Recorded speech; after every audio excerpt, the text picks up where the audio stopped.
ಗೋವಿಂದ ಮುರಹರ ಗೋವಿಂದ ಗೋವಿಂದ ಮುರಹರ ಗೋವಿಂದ ಗೋವಿಂದ ಮುರಹರ ಗೋವಿಂದ ಗೋವಿಂದ ಮುರಹರ ಗೋವಿಂದ.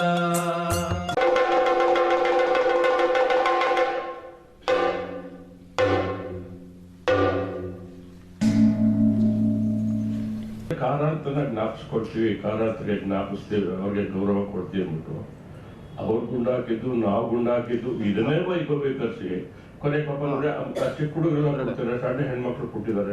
ಏನ್ ಇಂಪ್ರೆಷನ್ ಕೊಡ್ತಾ ಇದೀವಿ ಅಂದ್ರೆ ಕಾರಾಂತ ಅಂದ್ರೆ ಕುಡುಕ, ಕಪ್ಪಣ್ಣ ಅಂದ್ರೆ ಕುಡುಕ, ಸುದ್ರಾಜ್ ಅಂದ್ರೆ ಇವ್ರೇನ್ ಮಾಡ್ಬೋದು ನಾಳೆ ಏನ್ರೆ ಏನು ಅಂತಂದ್ರೆ ಥಿಯೇಟರ್ ಮಾಡ್ತಾ ಇದೀವಿ ಅಂತ, ಇವಾಗ ಎಲ್ಲ ಹೋಗ್ತಾ ಇದ್ರೆ ಅದೇ ಥಿಯೇಟರ್ ಮುಂಚೆ ಗುಂಡಾಕಕ್ಕೆ ಹೋಗ್ತಾ ಇದೀವಿ ಅಂತ ಆ ತರದ ಪರಿಸ್ಥಿತಿ ಬಂದ್ಬಿಡ್ಬೋದು ಅಂತ. ಅದಕ್ಕೆ ಇಬ್ಬರಿಗೂ ರಿಕ್ವೆಸ್ಟ್ ಮಾಡ್ತಿರೋದು ಏನು ಅಂತಂದ್ರೆ ಬೇಕಾದ ಮುಂದಿನ ಈ ತರದ ಒಂದು ಸೆಮಿನಾರ್ ಉಪನ್ಯಾಸ ಆದ್ರೆ ಕಾರಾಂತು ಮತ್ತು ಬಾರು ಅದ್ರ ಬಗ್ಗೆ ಮಾತು ನಿಷಿದ್ಧ ಆಗ್ಬೇಕು. ಅದನ್ನ ನಿಮ್ಗೆ ಹೊಸಬ್ರಿಗೆ ಹೇಳ್ತೀನಿ. ಪ್ರಾಯಶಃ ನಾವು ಯಾಕೆ ಮಾಡ್ತೀವಿ ಅಂತಂದ್ರೆ ಅವ್ರನ್ನ ಆ ಜೋಕ್ ಹೇಳ್ಬೇಕ ನಾವು ಸ್ವಲ್ಪ ಹೆಚ್ಚು ಪಾಪ್ಯುಲರ್ ಆಗೋಕ್ಕೆ ಅನ್ನೋ ಕೆಟ್ಟ ಆಸೆಯಿಂದ ಮಾಡ್ತಾ ಇದೀವಿ ಅನ್ಸುತ್ತೆ.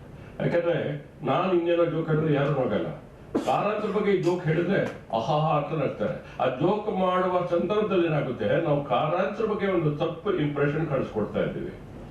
ಅದನ್ನ ನಾವು ನಿಲ್ಸ್ಕೊಳ್ಳೋಣ ಅಂತ. ಅದನ್ನ ನಿಲ್ಸಿದ್ರೆ ಮತ್ತೇನು ಮಾಡಬಹುದು ಅಂತ ಒಂದು ಪ್ರಶ್ನೆ ಇರುತ್ತೆ. ನಾನು ಇವತ್ತಿನ ವಿಷಯ ಅದೇ ಇಟ್ಕೊಂಡಿರೋದು. ಈ ಮುಖ್ಯವಾಗಿ ನೀವು ಹೆಚ್ಚು ಜನ ಇರೋದು ಮುಂದಿನ ರಂಗಭೂಮಿಯ ಜನರೇಷನ್. ನಿಮಗೆ ಗೊತ್ತಾಗ್ಬೇಕಾದ ಒಂದು ವಿಷಯ, ನಾವು ಸೀನಿಯರ್ಸ್ ಒಂದು ತುಂಬಾ ದೊಡ್ಡ ತಪ್ಪು ಮಾಡಿದ್ವಿ. ಸಣ್ಣದಲ್ಲ, ತುಂಬಾ ದೊಡ್ಡ ತಪ್ಪು. ದೊಡ್ಡ ತಪ್ಪು ಏನು ಅಂತಂದ್ರೆ ವಿಶ್ವ ರಂಗಭೂಮಿಗೆ ವರ್ಲ್ಡ್ ಥಿಯೇಟರ್ ಅಂತ ಏನಂತೀವೋ, ಜಾಗತಿಕ ಥಿಯೇಟರ್ಗಳು, ಆ ಥಿಯೇಟರ್ಗೆ ಅದ್ಭುತವಾದ ಕನ್ನಡವನ್ನ ವಿಶ್ವ ರಂಗಭೂಮಿಗೆ ತಳಿಸಿದ ಇಬ್ರು ಮಹಾಮಹಿಮ ರಂಗಕರ್ಮಿಗಳು ಯಾರು ಅಂದ್ರೆ ಒಬ್ರು ಬಿ.ವಿ. ಕಾರಂತ್, ಮತ್ತೊಬ್ರು ಗಿರೀಶ್ ಕಾರ್ನಾಡ್. ಅರೆ ಗಿರೀಶ್ ಕಾರ್ನಾಡ್ ಇಷ್ಟು ನಾಟಕ ಬರೆದ್ರಿ. ಗಿರೀಶ್ ಕಾರ್ನಾಡ್ರ ಎಲ್ಲ ನಾಟಕ ಆಕ್ಸ್ಫರ್ಡ್ ಪ್ರೆಸ್ ಅಂತ ಇಂಗ್ಲಿಷ್ಗೆ ಟ್ರಾನ್ಸ್ಲೇಟ್ ಪ್ರಿಂಟ್ ಆಗಿದೆ. ದಯವಿಟ್ಟು ತೋರಿಸಿ, ಇಡೀ ಇಂಡಿಯಾ ದೇಶದಲ್ಲಿ ಯಾರ ನಾಟಕ ಇಂಗ್ಲಿಷ್ ಅಷ್ಟೋಗಿದೆ ಹೇಳಿ? ಅಥವಾ ಬಿ.ವಿ. ಕಾರಂತ್ ಲೆಕ್ಕ ತಗೊಂಡ್ರೆ 3 ರೆಪರ್ಟರಿಗಳು, 2 ಅತ್ಯಂತ ಹಿರಿಯ ರೆಪರ್ಟರಿ NSD ಇದ್ರು, ಅಲ್ಲಿ ಅವರು ನಿರ್ದೇಶಕರಾಗಿದ್ರು, ಅಲ್ಲಿ ಡೈರೆಕ್ಟರ್ ಆಗಿದ್ರು. ಭೂಪಾಲ್ನಲ್ಲಿ ಇವರು ಸ್ಥಾಪಿಸಿದ್ರು, ಇಲ್ಲಿ ರಂಗಾಯಣ ಸ್ಥಾಪಿಸಿದ್ರು. ರಂಗಾಯಣ ಹಾಳಾಯ್ತು, ಎಲ್ಲ ಹಾಳಾಯ್ತು. ಒಂದಿದ್ದು 5 ರಂಗಾಯಣ ಆಯ್ತಲ್ಲ, ಅದಕ್ಕಿಂತ ಡೆವಲಪ್ಮೆಂಟ್ ಏನ್ ಬೇಕು? ಈ ಕೊಡುಗೆ ಇನ್ಯಾರು ಕೊಟ್ಟಿದ್ದಾರೆ ಹೇಳಿ? ನಾವೇನ್ ಮಾಡಿದ್ವಿ ಅಂತಂದ್ರೆ ತಕ್ಷಣ ನಗೋದಕ್ಕೆ, ತಕ್ಷಣ ಜನಪ್ರಿಯ ಆಗೋದಕ್ಕೆ ಏನ್ ಬೇಕು ಅಂತಂದ್ರೆ ನನ್ನ ಹತ್ರ ಕಾರಂತ ಒಂದು 1000 ಜೋಕ್ ಇದೆ. ಜೋಕ್ ಯಾಕಿದೆ ಅಂತಂದ್ರೆ ನಾನು ಅವ್ರ ಜೊತೆ ಇರ್ತೀನಿ, ಅದು ಜೋಕ್ ಆಗುತ್ತೆ. ಬಟ್ ಅಲ್ಲಿಂದ ಆಚೆಗೆ ನಾವು ಹೇಳಕ್ ಪ್ರಯತ್ನನೇ ಪಡ್ಲಿಲ್ಲ, ಅಲ್ಲಿಂದ ಆಚೆಗೆ ನಾವು ಗುರ್ಸೋಕ್ ಪ್ರಯತ್ನನೇ ಪಡ್ಲಿಲ್ಲ. ಗಿರೀಶ್ ಸತ್ತು ಎಷ್ಟೋ ದಿನ ಆಯ್ತಲ್ರಿ? ಗಿರೀಶ್ ಬಗ್ಗೆ ಯಾವ ಸರ್ಕಾರ ಏನ್ ಮಾಡ್ತೀರಿ? ಯಾಕೆ ಮಾಡ್ಲಿಲ್ರಿ? ಅಷ್ಟು ಸಾಧಾರಣ ಮನುಷ್ಯನ ಗಿರೀಶ್? ಅಥವಾ ಈ ಬಿ.ವಿ. ಕಾರಂತ್ ಈ ರಸ್ತೆಗೆ ಬಿ.ವಿ. ಕಾರಂತ್ ರಸ್ತೆ ಇಟ್ಬಿಟ್ಟೆ ಅಂತ ಅಂದ್ಬಿಟ್ಟು ಆಗೋಯ್ತಾ ಕಾರಂತರ ಕೆಲಸ? ಇನ್ನೇನು ಇಲ್ವೇ ಇಲ್ಲ ಸರ್ಕಾರ ಅಂತ ಮಾಡ್ಬೇಕಾದ್ದು? ಅಥವಾ ರಂಗಭೂಮಿ ಕಲಾವಿದ್ರು ಮಾಡ್ಬೇಕಾದ ಕೆಲಸ ಏನೂ ಇಲ್ವಾ? ಗಿರೀಶ್ ಕಾರ್ನಾಡ್, ಇವತ್ತು ನಾನು ಸ್ವಲ್ಪ ಜಾಸ್ತಿ ಕಾರ್ನಾಡ್ ಬಗ್ಗೆ ಮಾತಾಡ್ತೀನಿ. ಕಾರಣ ಏನು ಅಂತಂದ್ರೆ ಕಾರಂತ ಬಗ್ಗೆ ಸಾಕಷ್ಟು ಜನ ಮಾತಾಡಿದ್ದಾರೆ, ಆಮೇಲೆ ಇಲ್ಲಿರೋ ಹೆಚ್ಚು ಜನ ಕಾರಂತರ ಒಡನಾಡಿಗಳು ಮಾತಾಡಿರೋದ್ರಿಂದ ಈ ಮನುಷ್ಯ ಇವರಿಬ್ರು ಎಕ್ಸಾಕ್ಟ್ಲಿ ಆಪೋಸಿಟ್. ಅವರ ದೃಷ್ಟಿಕೋನದಿಂದ ಬಿ.ವಿ. ಕಾರಂತ್ ಮತ್ತು ಗಿರೀಶ್ ಕಾರ್ನಾಡ್ ವೈಯಕ್ತಿಕ ಜೀವನದಲ್ಲಿ ಅವರ ದೃಷ್ಟಿಕೋನಗಳು ತುಂಬಾ ಭಿನ್ನ. ಕಾರಂತ್ ಅತ್ಯಂತ ಮುಗ್ಧ, ಕಾರಂತ್ ಅತ್ಯಂತ ಸರಳ, ಕಾರಂತ್ ಅತ್ಯಂತ ದೊಡ್ಡ ಕನಸುಗಾರ.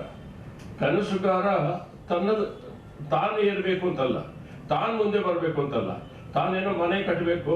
ಅವರು ಕೊನೆಗೂ ಮನೆ ಕಟ್ಟಲಿಲ್ಲ, ಕೊನೆಗೂ ಸಂಸಾರ ಕಟ್ಟಲಿಲ್ಲ, ಅಥವಾ ಮಕ್ಕಳು ಕಟ್ಟಲಿಲ್ಲ, ಆತದ್ ಮಾಡಲಿಲ್ಲ. ಅವರು ಕೊನೆಗೂ ನಮ್ಗೆ ಕೊಟ್ಟಿರೋದು ರಂಗಭೂಮಿನೇ ಹೊರತು ಮತ್ತೇನೂ ಕೊಟ್ಟಿಲ್ಲ.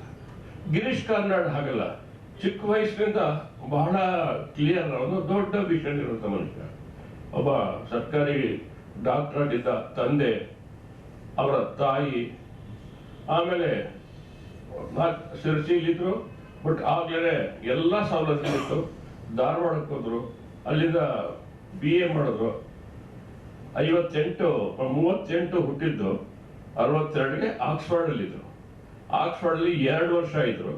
ಆ 2ಕ್ಕೂ ಕೂಡ ರೋಡ್ ಸ್ಕಾಲರ್ಶಿಪ್ ಅಂತ ಅಂದ್ಬಿಟ್ಟು ನಾವು ಕೇಳೇ ಇಲ್ಲ.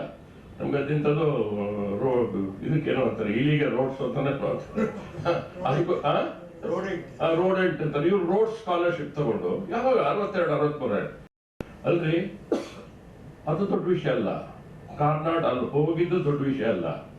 ಆದ್ರೆ 2 ವರ್ಷ ಆಕ್ಸ್ಫರ್ಡ್ ಯೂನಿವರ್ಸಿಟಿಯ ಸ್ಟೂಡೆಂಟ್ಸ್ ಕ್ಲಬ್ ಇದೆಯಲ್ಲ, ಅದಕ್ಕೆ ಪ್ರೆಸಿಡೆಂಟ್ ಆಗಿದ್ದಲ್ರಿ. ಎಂತ ದೊಡ್ಡ ವಿಷಯ ರೀ.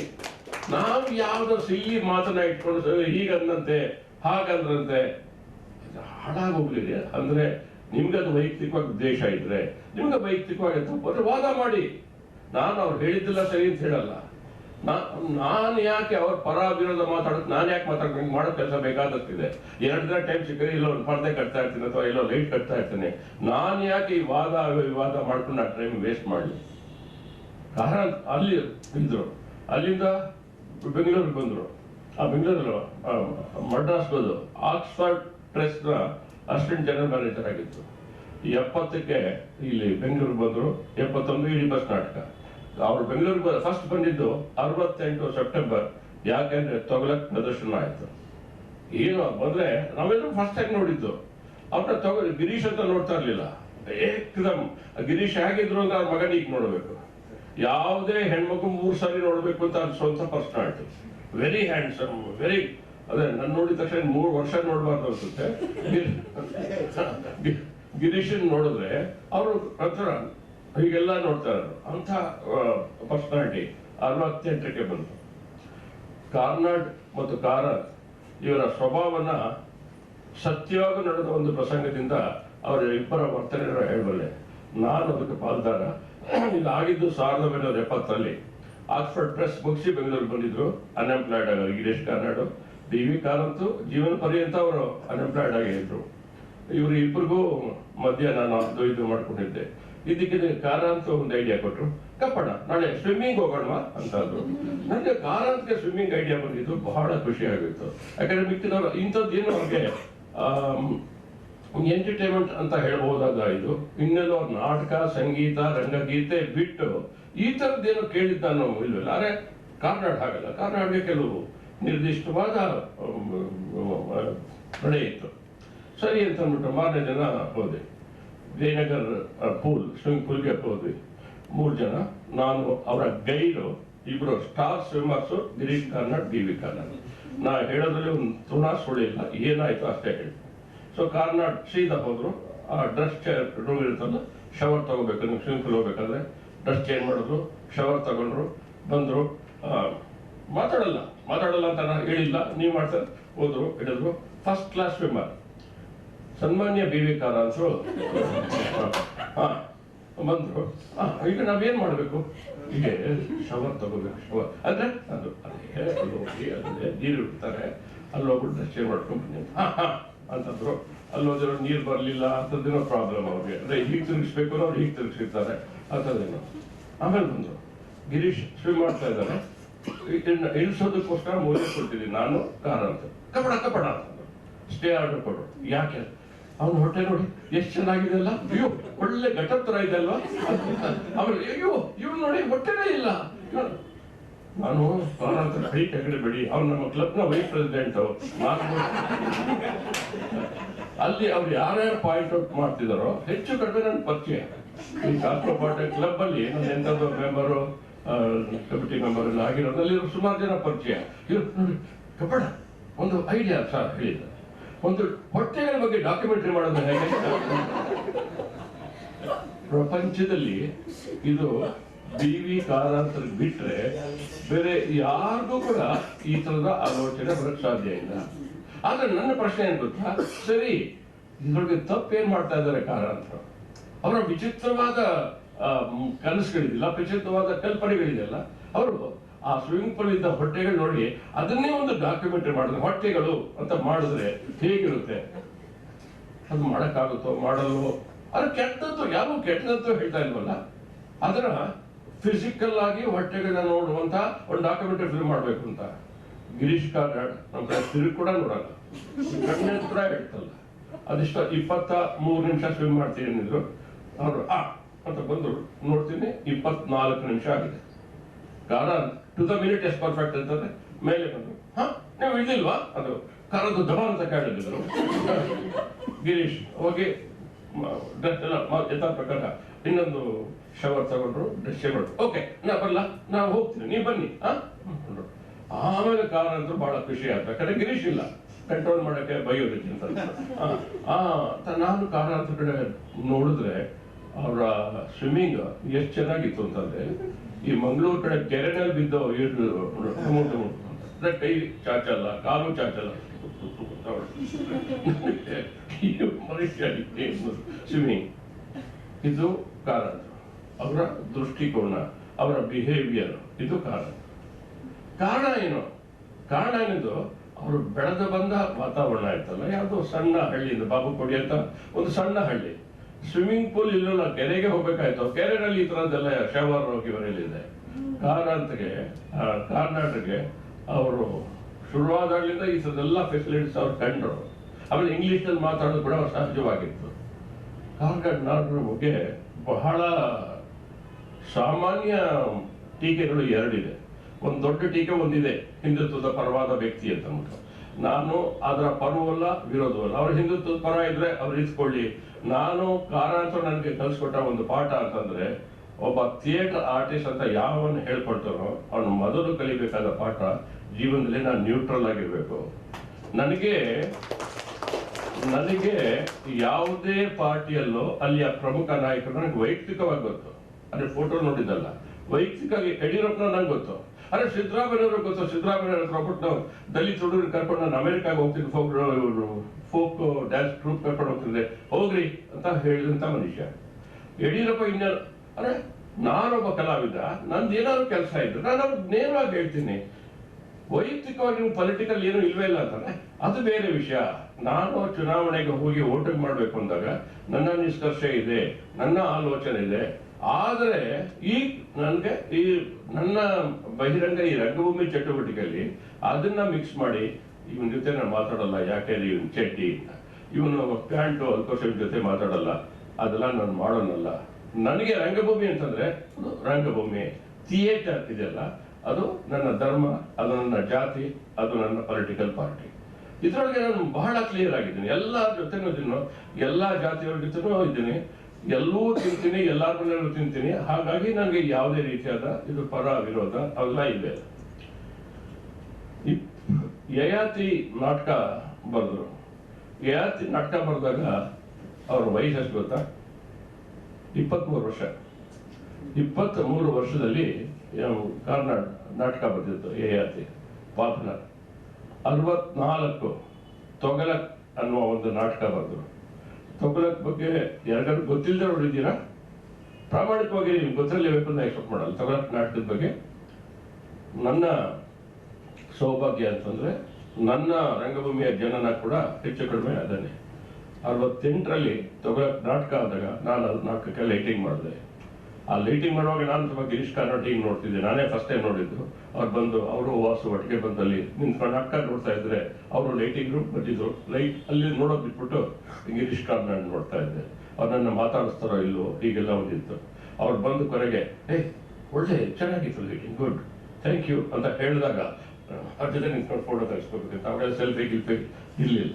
ಅಲ್ಲಿಂದ ಶುರುವಾಗಿತ್ತು. ಒಂದು ಪಟ್ಟಿ ಮಾಡಿದ್ದೀನಿ.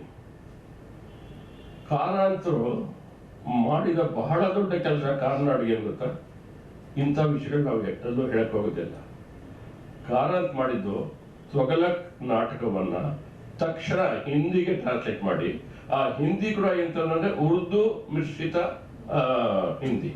ಅಂದ್ರೆ ತೊಗಲಕ್ ಪಾತ್ರಕ್ಕೆ ಅದು ಅತ್ಯಂತ ಸೂಕ್ತವಾಗುತ್ತೆ ಅಂತ ಅಂದ್ಬಿಟ್ಟು ಅಲ್ಲಿ ಕೊಟ್ರು. ಎಲ್ಲಿಗೆ? ಡೆಲ್ಲಿ ಕೊಟ್ರು. ಡೆಲ್ಲಿಲಿ ಎಲ್ಲ ಕೊಟ್ರು, ನ್ಯಾಷನಲ್ ಸ್ಕೂಲ್ ಆಫ್ ಡ್ರಾಮಾ ಕೊಟ್ರು. ಕೊಟ್ಟಿದ ತಕ್ಷಣ ಅಲ್ಲಿ ಅಲ್ಕಾಸಿ ಅವರು ಈ ಭಾರತದ ಅತ್ಯಂತ ಶ್ರೇಷ್ಠ ನಿರ್ದೇಶಕರಲ್ಲಿ ಒಬ್ರು, ಅವರಾಗ ಡೈರೆಕ್ಟರ್ ಆಗಿದ್ರು. ಅಲ್ಲಿ ಇನ್ನೊಬ್ಬ ದೈತ್ಯ ಇದ್ದ, ಮನೋಹರ್ ಸಿಂಗ್ ಅಂತ ಅಂದ್ಬಿಟ್ಟು ಅದ್ಭುತವಾದ ನಟ. ಆ ಸ್ಕ್ರಿಪ್ಟ್ ನೋಡ್ತಾ ಇದ್ದಂಗೆನೆ ಓಡಿದ್ರು ಅಲ್ಕಾಸಿ ಮನೆಗಲ್ಲ, ರೆಡ್ ಫೋರ್ಟ್ ಅಲ್ಲೇ ಮಾಡ್ಬೇಕು ಈ ನಾಟಕ ಅಂತ ಅಂದ್ಬಿಟ್ಟು ತೊಗಲಕ್ನ ರೆಡ್ ಫೋರ್ಟ್ ಅಲ್ಲಿ ಮಾಡಿದ್ರು. ರೆಡ್ ಫೋರ್ಟ್ ಮಾಡಿದ್ಮೇಲೆ ತೊಗ್ಲ ಈ ರಾಷ್ಟ್ರದ ನಾಟಕ ಆಯ್ತು, ಬೇರೆ ಯಾವ್ದಾರ ಒಂದು ಭಾಷೆ ಈ ತರ ಆಗಿದೆ ದಯವಿಟ್ಟು ಹೇಳಿ ಸ್ವಾಮಿ, ಯಾವ್ದಾದ್ರು ಬೇರೆ ಭಾಷೆಯ ನಾಟಕ ಆಯ್ತಾ? ಯಾರು ಹೇಳಿ ಸ್ವಾಮಿ ಗೊತ್ತಿದ್ರೆ? ಬೇರೆ ಯಾವ್ದು ಆಗಿಲ್ಲ, ಹಿಂದಿ ಕೂಡ ಆಗಿಲ್ಲ, ಉರ್ದು ಆಗಿಲ್ಲ, ಯಾವ್ದು ಆಗಿಲ್ರಿ. ಆಗಿದ್ದು ಕನ್ನಡದ ತೊಗಲಕಾತ ಆಯ್ತು. ಒಂದು ಸಣ್ಣ ಪಟ್ಟಿ ಮಾಡಿದ್ದೀನಿ. ಸಣ್ಣ ಪಟ್ಟಿ ಏನು ಅಂತಂದ್ರೆ,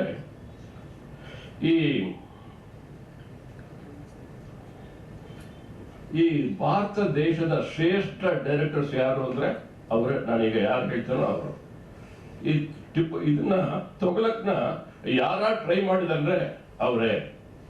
ಅಂದ್ರೆ ಈ ತೊಗಲಕ್ ನಾಟಕ ಎಂತಹ ಇಂಟ್ರೆಸ್ಟ್ ಕ್ರಿಯೇಟ್ ಮಾಡ್ತಂದ್ರೆ, ಈ ದೇಶದ ಎಲ್ಲ ಶ್ರೇಷ್ಠ ನಿರ್ದೇಶಕರು ತಾನು ಬೇರೆ ತರ ಮಾಡ್ಬೇಕು, ತಾನು ಚೆನ್ನಾಗಿ ಮಾಡ್ಬೇಕು ಅಂತ ಕಾಂಪಿಟೇಷನ್ ಮೇಲೆ ಎಲ್ಲ ಭಾಷೆಗಳಲ್ಲಿ ಮಾಡಿದ್ರು. ಅಲ್ಕಾಜಿ ಬೆಂಗಳೂರು ಬಿಟ್ರೆ, ಬೆಂಗಳೂರು ಮಾಡಿದ್ದು professor B Chandrashekhar, Alkazi NSD director, BV Karanth ಸ್ವತಃ ಮಾಡಿದ್ರು, ಅಲಕ್ ಪದಂಸಿ ಪಾರ್ಸಿ ಥಿಯೇಟರ್ನವರು ಮುಂಬೈನಲ್ಲಿ, ಎಂತ ಬೇಡಿ ಕಬೀರ್ ಬೇಡಿ ಅಂತ ಅಂದ್ಬಿಟ್ಟು ಬಹಳ ಮಿಸ್ಟರ್ ಯೂನಿವರ್ಸ್ ತರ ಒಂದು ಬಾಟ್ಲಿ ಅಂತ ಅವ್ನ ಕೈಲಿ ತೊಗೊಳಕ್ ಮಾಡಿಸಿ ಆ ಫೋಟೋಗಳು ಬಂದು ತೊಗೊಳಕ್ ಹೀಗೆಲ್ಲ ನಿಂತ್ಕೊಂಡು ಮಾಡಬೇಕು. ಇಡೀ ಮುಂಬೈನಲ್ಲಿ ಯಾವ ಅಮಿತಾಬ್ ಬಚ್ಚನ್ ಬಗ್ಗೆ ಮಾತಾಡ್ತಿರ್ಲಿಲ್ಲ, ಈ ತೊಗಲಕ್ ನಾಟಕದ ಬೇಡಿ ಬಗ್ಗೆ ಇಡೀ ಮುಂಬೈನಲ್ಲಿ ಮಾತಾಡ್ತಾ ಇದ್ರು ಅಂದ್ರೆ ಎಷ್ಟು ಚೆನ್ನಾಗಿರ್ಬೇಕು. ನಮ್ಮ ಪ್ರಸನ್ನ ಮಾಡ್ದ, ಅರವಿಂದ್ ಗೌರ್, ಸತ್ಯದೇವ್ ದುಬೆ, ವಿಜಯ್ ಮೆಹ್ತಾ ಹಿಂದಿಲ್ ಮಾಡೋದಲ್ಲದೆ ಜರ್ಮನ್ ಭಾಷೆಯಲ್ಲಿ ತೊಗಲಕ್ ಮಾಡಿದ್ರು. ವಿಜಯ್ ಮೆಹ್ತಾ ಅಂತ ಅಂದ್ಬಿಟ್ಟು ಅಲ್ಲಿದ್ದವರು. ಶಮಾನಂದ್ ಜಲಾನ್ ಕಲ್ಕಟ್ಟಾದ ಬೆಂಗಾಲಿ ಡೈರೆಕ್ಟರು, ಇದನ್ನ ಅಲ್ಲಿ ಟ್ರೈ ಮಾಡ್ದ. ಅಮುಲ್ ಅಲಾನ ಒಬ್ಬ ಉರ್ದು ಜಾಫಿರ್ ಮೊಹಿದ್ದೀನ್. ಇಷ್ಟು ಜನ ಡೈರೆಕ್ಟರ್ಸ್ ಒಂದು ನಾಟಕನ ನಾನ್ ಟ್ರೈ ಮಾಡ್ಬೇಕಿದ್ದು ನನ್ನ ಕೈಲ ಆಗುತ್ತಾ ಅಂತ ನಾಟಕವನ್ನ ತಮ್ಮ ಸವಾಲಾಗಿ ಸ್ವೀಕರಿಸಿ ನಾಟಕ ಮಾಡ್ತಾರೆ ಅಂದ್ರೆ ನಾಟಕ ಎಂತ ಎಫೆಕ್ಟ್ ಇರ್ಬೇಕು. 1988ರಲ್ಲಿ ಲಂಡನ್ ನಲ್ಲಿ ಒಂದು ಉತ್ಸವ ಆಗುತ್ತೆ, ಇಂಟರ್ನ್ಯಾಷನಲ್ ಥಿಯೇಟರ್ ಫೆಸ್ಟಿವಲ್. ಆಗ NSD ಅವರು ತಮ್ಮ ನಾಟಕವಾಗಿ ಸೇಮ್ ಇಲ್ಲೇನ ಮನೋಹರ್ ಸಿಂಗ್ ಅಂತ ಪಾರ್ಟಿ ಮಾಡೋದಲ್ಲ, ಆ ನಾಟಕವನ್ನ ಲಂಡನ್ ನಲ್ಲಿ ಇಂಡಿಯಾದ ನಾಟಕವಾಗಿ ಹೋಗಿ ತಗೊಂಡು ಮಾಡ್ತಾರೆ. ಈ ರೆಕಾರ್ಡ್ ಕೂಡ ಬೇರೆ ಯಾವ ಭಾಷೆಗೂ ಇಲ್ಲ, ಬೇರೆ ಯಾವ ಡೈರೆಕ್ಟರ್ ಇಲ್ಲ. ಇದನ್ನ ಮಾಡಿದ್ದು ಗಿರೀಶ್ ಕಾರ್ನಾಡ್ರ ತೊಗಲಕ್ ನಾಟಕ. ಅದು ನಮ್ಮ ನಾಟಕ, ಅದು ನಮ್ಮ ಕನ್ನಡ ನಾಟಕ. ಬೇರೆ ಯಾರಿದ್ರೆ ಹೇಳಿ, ನಿಮ್ಗೆ ಯಾರು ಗೊತ್ತಿದೆ ಈಗ ತಕ್ಷಣ ಗೊತ್ತಾಗಿದ್ರು ಪರವಾಗಿಲ್ಲ, ನಾಳೆ ಕೇಳ್ಕೊಂಬಂದು ಹೇಳಿ ಇದ್ರು ಮಾಡ್ದು ಅಂತ. ಅದೇ ಅಲ್ಲ, ಫಸ್ಟ್ ಆಗಿದ್ದು ಸಿನಿಮಾ ಮಾಡಿದ್ದು 98ರಲ್ಲಿ ಅದಾಗಿದ್ದು. ನಮಗೆ ಕರ್ನಾಟಕದಲ್ಲಿ ರೆಫರೆನ್ಸ್ ಇದು ಪ್ರೊಫೆಸರ್ ಬಿ ಚಂದ್ರಶೇಖರ್ ಮಾಡಿದ್ದ. ಅದೇ ನಮ್ಮ 12 ತಂಡಗಳು ಸೇರ್ಕೊಂಡು ಅದನ್ನ ಒಟ್ಟಿಗೆ ಮಾಡಿದ್ವಿ. ಸಿನಿಮಾ ತಗೊಳಕ್ಕಾಗಿ ಮಾಡಿದ್ರು. ಅದೇ ತರ ಬೇರೆ ಬೇರೆ ತಂಡದ ಕಲಾವಿದರು ಮಾಡಿದ್ರು. ಅದ್ಭುತವಾದ ಪ್ರದರ್ಶನ. ಅದಾದ್ಮೇಲೆ ನಾವು ನಟರಂಗ ಅದನ್ನ ತಗೊಂಡ್ವಿ, ಸಿನಿಮಾನ ಡೈರೆಕ್ಷನ್ ಅಂತ ಅಂದ್ಬಿಟ್ಟು. ಸುಮಾರು 120 ಪ್ರದರ್ಶನ ನಾವು ತಗೊಳಕ್ ಮಾಡಿದ್ವಿ. ಆ 120 ಪ್ರದರ್ಶನ ಮಾಡೋಷ್ರೊಳಗೆ ನಮ್ಗೆ ಎಲ್ಲರಿಗೂ ರಿಟೈರ್ಮೆಂಟ್ ಪೀರಿಯಡ್ ಹತ್ರ ಬಂತು. ಒಬ್ರು ICU ನಲ್ಲಿ ಇದ್ರು, ಒಬ್ರು ಇದ್ರು. ಹೀಗೆ ಇವತ್ತು ಆ ಎಲ್ಲಾ ಕಲಾವಿದರು ಕೂಡ ಒಂದಲ್ಲ ಒಂದು ರೀತಿಯಲ್ಲಿ ಫಿಸಿಕಲಿ ಹ್ಯಾಂಡಿಕ್ಯಾಪ್. ನಮ್ಮ ವೆಟರನ್ ಆರ್ಟಿಸ್ಟ್ ಎಲ್ಲ ಪಾಪ ಸುಮಾರು ಜನ ಇಲ್ವೇ ಇಲ್ಲ. ಇಂತಹ ಒಂದು ನಾಟಕ ಇದು ಅಂತ.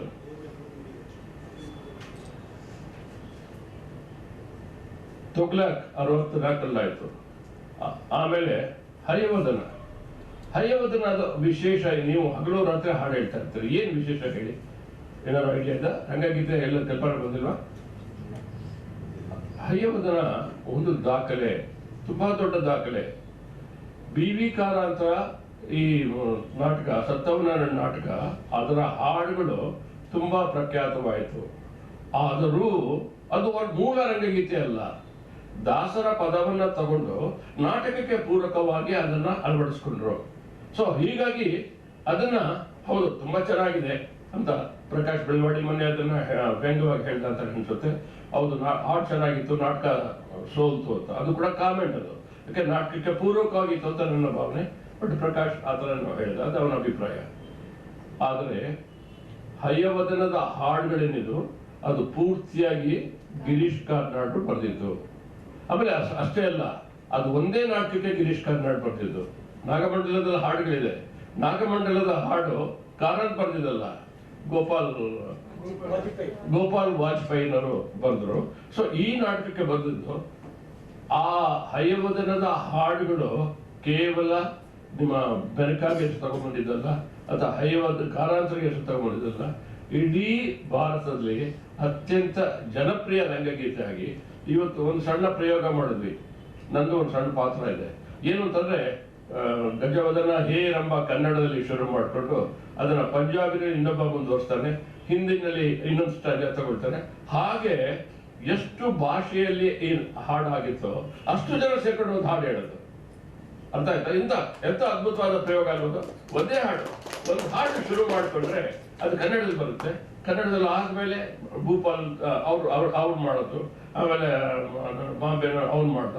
ಹೀಗೆ ಬೇರೆ ಬೇರೆ ಭಾಷೆಗಳಲ್ಲಿ ಒಂದೇ ನಾಟಕದ ಹಾಡಿದ ಒಂದು ಅದ್ಭುತವಾದ ಪ್ರಯೋಗ ಆಯ್ತು. ಅಂದ್ರೆ ನಮ್ಮ ಕನ್ನಡದ ಒಂದು ನಾಟಕ ಹಯವದನ ಎಷ್ಟು ಭಾಷೆಗೆ ಸ್ಫೂರ್ತಿ ನೀಡಿದೆ. ಆಮೇಲೆ ಆ ರಂಗಗೀತೆ ಅಂತಿದ್ವಲ್ಲ, ರಂಗಗೀತೆ ಇವತ್ತಿಂದಲ್ಲ, ವೃತ್ತಿ ಕಂಪನಿಯಿಂದ ಪೌರಾಣಿಕ ನಾಟಕಗಳಿಂದ ಬಂದಿದೆ. ಆದ್ರೆ ಆ ಶೈಲಿ ಬೇರೆ. ನಮ್ಮ ಆಧುನಿಕ ನಾಟಕಗಳಲ್ಲಿ ಈ ರಂಗಗೀತೆಯ ಪರಂಪರೆನ ಸೃಷ್ಟಿ ಮಾಡಿದ್ದು ಕಾರಂತರು. ನನ್ನ ಪ್ರಕಾರ ಅದು ಸತ್ತವರ ನೆರಳಿಂದ ಅಲ್ಲ, ಅದು ಹಯವದನದಿಂದ. ಯಾಕೆಂದ್ರೆ ಅದಕ್ಕೆ ಮಾನದಂಡ ಇದೆ. ರಂಗಗೀತೆಯನ್ನು ಶುರು ಮಾಡೋದು ಯಾಕೆ ಹಾಗೆ ಹೇಳ್ತಾ ಇದ್ದೀನಿ ಅಂತಂದ್ರೆ, ಅದು ದಾಸರ ಪದವನ್ನ ಇದಕ್ಕೆ ಅಳವಡಿಸ್ಕೊಂಡ್ರು. ಆದ್ರೆ ಈ ಗೀತೆಗಳನ್ನ ನಾಟಕಕ್ಕೋಸ್ಕರ ವಿಶೇಷವಾಗಿ ಬರೆದು ಕಾರಂತರು ಅದಕ್ಕೆ ಕಂಪೋಸ್ ಮಾಡಿ, ಎಲ್ಲರೂ ಬಂದ ಹಾಡು ಅದೆಲ್ಲ ಕೇಳಿದ್ರೆ ನಾವು ಯಾವುದೇ ಪಾರ್ಟಿಲೂ ಕೂಡ, ಯಾವುದೇ ಸಂತೋಷ ಕೂಟ ಆದ್ರೂ ಕೂಡ ಅಲ್ಲಿಯ ಕೆಲವು ಹಾಡುಗಳನ್ನ ಹೇಳದೆ ನಮ್ಮ ಪಾರ್ಟಿ, ನಮ್ಮ ಸಂತೋಷ ಕೂಟ, ನಮ್ಮ ಸಮಾರಂಭ ಎಂದೂ ಮುಗಿತಿರ್ಲಿಲ್ಲ. ಯಾವಾಗಲೂ ಕೂಡ ಸದಾ ಅದನ್ನ ಬಸ್ಕೊಳ್ತಾ ಇದ್ವಿ. ಅಂಜು ಮಲ್ಲಿಗೆ ಬರೆದ್ರು 77ರಲ್ಲಿ ಹಿಟ್ಟಿನ ಹುಂಜ ನಾಟಕನ ಮತ್ತೆ ಕಾರಂತರ ನಿರ್ದೇಶನದಲ್ಲಿ ನಟರಂಗ ಮಾಡ್ತು. ಕೋಲ್ಕತ್ತಾದಲ್ಲಿ ಒಂದು ಅಂತಾರಾಷ್ಟ್ರೀಯ ಸೆಮಿನಾರ್ ಆಯಿತು, ಡ್ಯಾನ್ಸ್ ಮತ್ತು ನಾಟಕದ ಮ್ಯೂಚುವಲ್ ಇನ್ಫ್ಲೂಯೆನ್ಸ್ ಅಂತ ಅಂದ್ಬಿಟ್ಟು ಅಂತಾರಾಷ್ಟ್ರೀಯ ಸೆಮಿನಾರ್. ಅಲ್ಲಿ ಆ ನಾಟಕವನ್ನ ಪ್ರೆಸೆಂಟ್ ಮಾಡಿದ್ವಿ. ನಾಗಮಂಡಲ ಮತ್ತೊಂದು ಸೆನ್ಸೇಷನ್ ರಂಗಭೂಮಿಯಲ್ಲಿ. ಪಂಜಾಬಿಲಾಗಿದೆ, ಹಿಂದಿಲಾಗಿದೆ, ಇಂಗ್ಲಿಷಲ್ಲಾಗಿದೆ. ನಾಗಾಭರಣ ಅವರು ಸಿನಿಮಾ ಮಾಡಿದ್ದಾರೆ. ಇದೆಲ್ಲವೂ ಸಾಧ್ಯ ಆಗಿರೋದು ನಾಗಮಂಡಲದಲ್ಲಿ. ಅಗ್ನಿ ಮತ್ತು ಮಳೆ, ಅದು ಕೂಡ ಫೈರ್ ಅಂಡ್ ರೈನ್ ಅಂತ ಅದಾಗಿದೆ. ಟಿಪ್ಪು ಸುಲ್ತಾನ್ ಕನಸು, ಡ್ರೀಮ್ಸ್ ಆಫ್ ಟಿಪ್ಪು ಅಂತ. ಒಡಕಲು ಬಿಂಬ ಅದು ಮತ್ತೊಂದು ವಿಶೇಷ ಅಂತಂದ್ರೆ, ನಾವು ನೋಡಿರಬಹುದಾದ ಅರುಂಧತಿ ಅದನ್ನ ಕನ್ನಡದಲ್ಲಿ ಮಾಡಿದ್ರು, ಅದನ್ನ ಹಿಂದಿಲಿ ಮಾಡಿದ್ರು. ಶಬಾನಾ ಆಜ್ಮಿ ಅದನ್ನ ವಿದೇಶದಲ್ಲಿ ಹಿಂದಿ ಮತ್ತು ಇಂಗ್ಲಿಷಲ್ಲಿ ಮಾಡಿದ್ದಾರೆ. ಬೇರೆ ಬೇರೆ ಭಾಷೆಯ ಅತಿ ಮುಖ್ಯ ತಾರೆಯರು ಆ ನಾಟಕವನ್ನ ಟ್ರೈ ಮಾಡಿದ್ದಾರೆ. ಅದಕ್ಕೆ ಬಹಳ ಒಳ್ಳೆಯ ರಿವ್ಯೂ ಬಂದಿದೆ. ಮದುವೆ ಆಲ್ಬಮ್, ಚೆಲುವಿ ಫ್ಲವರ್ಸ್, ಬೆಂದಕಾಳು ಟೋಸ್ಟ್, ರಕ್ಕಸದ ಅಂಗಡಿ, 15 ನಾಟಕ. ಅದಕ್ಕೆ ಮುಂಚೆ ಒಂದು ಸಣ್ಣ ನಾಟಕ ಬರೆದಿದ್ರು, ಮಾನಿಷಾದ ಅಂತ ಅಂದ್ಬಿಟ್ಟಿದ್ರು. ವಿಜಯಮ್ಮ ಮತ್ತು ತಂಡ ಆ ಮಾನಿಷಾದ ಮೊದಲ ಪ್ರಯೋಗ ಮಾಡಿದ್ದು ಕೂಡ ನಾಟಕ ಇದೆ ತುಂಬಾ ಹಿಂದೆ. ಇಷ್ಟೇ ನಾಟಕ ಕಾರಂತರು ಬರೆದಿದ್ರು. ಆದ್ರೆ ಒಂದೊಂದು ನಾಟಕವೂ ಸಹ ಒಂದು ದೊಡ್ಡ ಇತಿಹಾಸ ಇದೆ, ಒಂದು ದೊಡ್ಡ ರಂಗಭೂಮಿಯ ಚಳುವಳಿಗೆ ಇವು ಪ್ರೇರಕವಾಗಿದೆ. ಆಮೇಲೆ ಬಹಳ ವಿಶೇಷ ಅಂತಂದ್ರೆ, ಇದು ಯಾವುದು ಬರೀ ಬೆನಕಾದ ನಾಟಕ ಅಂತ ಅಂದ್ಬಿಟ್ಟು ಗುರುತಿಸ್ಬಿಟ್ಟು ಮೂಲೆ ಸೇರಿಲ್ಲ. ಇಡೀ ಕನ್ನಡ ರಂಗಭೂಮಿಯ ಅಥವಾ ಭಾರತೀಯ ರಂಗಭೂಮಿಯ ಪ್ರಮುಖ ನಾಟಕಗಳ ಪಟ್ಟಿಯಲ್ಲಿ ನಾಟಕಗಳು ಸೇರಿಕೊಂಡು ಇಡೀ ದೇಶದಲ್ಲಿ ಅಂತಾರಾಷ್ಟ್ರೀಯ ಮಟ್ಟದಲ್ಲಿ ಚರ್ಚೆ ಆಗುವ ನಾಟಕಗಳು ಇದು. ಈ ನಾಟಕಗಳಲ್ಲಿ ಯಯಾತಿ, ಮಾನಿಷಾದ ಬಿಟ್ರೆ ಇತ್ತೀಚೆಗೆ ರಕ್ಕಸದ ಅಂಗಡಿ ಇತ್ತೀಚೆಗೆ ಬಂದು ಬಿಟ್ರೆ ಮಿಕ್ಕ ಎಲ್ಲ ನಾಟಕವೂ ಕೂಡ ಆಕ್ಸ್ಫರ್ಡ್ ಪ್ರೆಸ್ ಅವರಿಂದಾಗಿ ಇಂಗ್ಲಿಷ್ಗೆ ಟ್ರಾನ್ಸ್ಲೇಟ್ ಮಾಡಿ ಅವರು ಪಬ್ಲಿಷ್ ಮಾಡಿದ್ದಾರೆ. ಇಷ್ಟು ಅದ್ಭುತವಾದ ನಾಟಕಗಳು ಆಕ್ಸ್ಫರ್ಡ್ ಪಬ್ಲಿಕೇಶನ್ ಪ್ರಕಟಣೆಯಾಗಿ ಈ ಪ್ರಪಂಚಕ್ಕೆ ನಾವು ಕೊಟ್ಟಿದ್ದೀವಲ್ರಿ. ಬೇರೆ ಯಾವ್ದಾದ್ರು ನಾಟಕ ಹೆಸರು ಬೇರೆ ಯಾವ್ದಾದ್ರು ಇದ್ರೆ ಹೇಳ್ರಿ. ಇಷ್ಟು ನಾಟಕ ಅವರು ಕೊಟ್ಟಿದ್ದಾರೆ ಅನ್ನೋದು ನಾವು ಖುಷಿ ಪಡ್ಬೇಕಾದ. ಕಾರ್ನಾಡು ಸುಮಾರು ಎಷ್ಟು ಸಿನಿಮಾದಲ್ಲಿ ಪಾರ್ಟ್ ಮಾಡಿರ್ಬೋದು ಅಂತ ಏನಾದ್ರು ಐಡಿಯಾ ಇದೆಯಾ? 5 6 ನೋಡಿ. ನಾವು ಸುಮ್ಮನೆ ಅದು ಯಾವುದೋ ಮಾತಾಡ್ತಾ ಇರ್ತೀವಿ, ನಾವು ಗುಂಡು ಹಾಕಿದ್ದು ಹೇಳ್ಕೊಂಡು ಇನ್ನೇನೋ ಮಾಡ್ಕೊಂಡು ಅದನ್ನೇ ಟೈಮ್ ವೇಸ್ಟ್ ಮಾಡ್ತಾ ಇರ್ತೀವಿ. 97 ಸಿನಿಮಾಗಳಲ್ಲಿ 97 ಸಿನಿಮಾ ರೀ ಕಾರ್ನಾಡ್ರು ಪಾತ್ರ ವಹಿಸಿದ್ದಾರೆ. ಅದರೊಳಗೆ 33 ಸಿನಿಮಾಗಳು ಕನ್ನಡದವು, 33 ಸಿನಿಮಾ ಕನ್ನಡದವು, 97 ಸಿನಿಮಾದಲ್ಲಿ ಅವರು ಪಾತ್ರ ವಹಿಸಿದ್ದಾರೆ. ಅವರಿಗೆ ಅತ್ಯಂತ ಪ್ರಮುಖ ಸಿನಿಮಾಗಳಿವೆ. ನಾನು ನಾಟಕ ಅಕಾಡೆಮಿಯಿಂದ ಮೈಸೂರಿನಲ್ಲಿ ಒಂದು ಬಹಳ ಮುಖ್ಯವಾದ ಪಾಯಿಂಟ್, ಅದಕ್ಕೋಸ್ಕರ ಜ್ಞಾಪಿಸ್ಕೊಂಡು ಹೇಳ್ತಾ ಇದ್ದೀನಿ. ಒಂದು ಸೆಮಿನಾರ್ ವ್ಯವಸ್ಥೆ ಮಾಡಿದ್ದೆ. ಗಿರೀಶ್ ಕಾರ್ನಾಡ್ ಮತ್ತು ಕನ್ನಡ ರಂಗಭೂಮಿ 2 ಸೆಷನ್. ಮೊದಲನೇ ಸೆಷನ್ನಲ್ಲಿ ವಿತೌಟ್ ಗಿರೀಶ್ ಇಲ್ಲ ಅಲ್ಲಿ ಆ ಸೆಮಿನಾರ್ನಲ್ಲಿ, ಮಿಕ್ಕಿದವರೆಲ್ಲ ಚರ್ಚೆ ಮಾಡ್ಬೋದು. 2ನೇದಲ್ಲಿ ಗಿರೀಶ್ ಬರ್ತಾರೆ, ಅವ್ರ ಜೊತೆ ನೀವು ಸಂವಾದ ಮಾಡ್ಬೋದು. ಈ ಥರದ ಬೇಕಾದಷ್ಟು ಮಾತುಗಳು ಬಂತು. ನಮ್ಮ ಹಿರಿಯ ರಂಗಕರ್ಮಿ ಪ್ರಸನ್ನ ಅವರು ಒಂದು ಪಾಯಿಂಟ್ ಹೇಳಿದ್ರು, ಏನು ನೀವೆಲ್ಲ ಸೇರಿಕೊಂಡು ಗಿರೀಶ್ ಕಾರ್ನಾಡನ್ನ ವೈಭವೀಕರಿಸೋಕೆ ಪ್ರಯತ್ನ ಪಡ್ತಾ ಇದ್ದಾರೆ. ಏನು ಮಾಡಿರೋದು ಗಿರೀಶ್ ಕಾರ್ನಾಡ್ ಬದನೆಕಾಯಿ. ಅವರು ಹಿಂದಿ ಸಿನಿಮಾಗಳಲ್ಲಿ ಪಾತ್ರ ಮಾಡಿ ಅಲ್ಲಿ ಬಹಳ ಗ್ಲಾಮರ್ ಪಾತ್ರಗಳು ಮಾಡಿ ಬಹಳ ಪಾಪ್ಯುಲರ್ ಆಗಿಬಿಟ್ಟಿದ್ದಾರೆ. ಸೊ ಆ ಹಿಂದಿ ಆಕ್ಟರ್ನ ಆ ಗ್ಲಾಮರಸ್ ಬಾಲಿವುಡ್ ಆಕ್ಟರ್ ಕರ್ಕೊಂಡ್ಬಂದು ನೀವು ದೊಡ್ಡ ಇಂಟೆಲೆಕ್ಚುಯಲ್ ಅಂತ ಮೆರೆಸ್ತಾ ಇದ್ದೀರಿ. ಇಡೀ ಸಭಾಗೃಹದಲ್ಲಿ ಡೆಡ್ ಸೈಲೆನ್ಸ್. ನಾನು ಅದರ ಸಂಘಟಕ ಆದರೂ ಕೂಡ ನಾನೇನು ಕಾರ್ನಾಡ್ ಪರವಾಗಿ ಹೇಳುವ ಚಮಚ ಆಗ್ಬೇಕಾಗಿಲ್ಲ, ಅದು ನನ್ನ ಕೆಲಸ ಅಲ್ಲ. ಮತ್ತೆ ಯಾರು ಉತ್ತರ ಕೊಡಬೇಕು?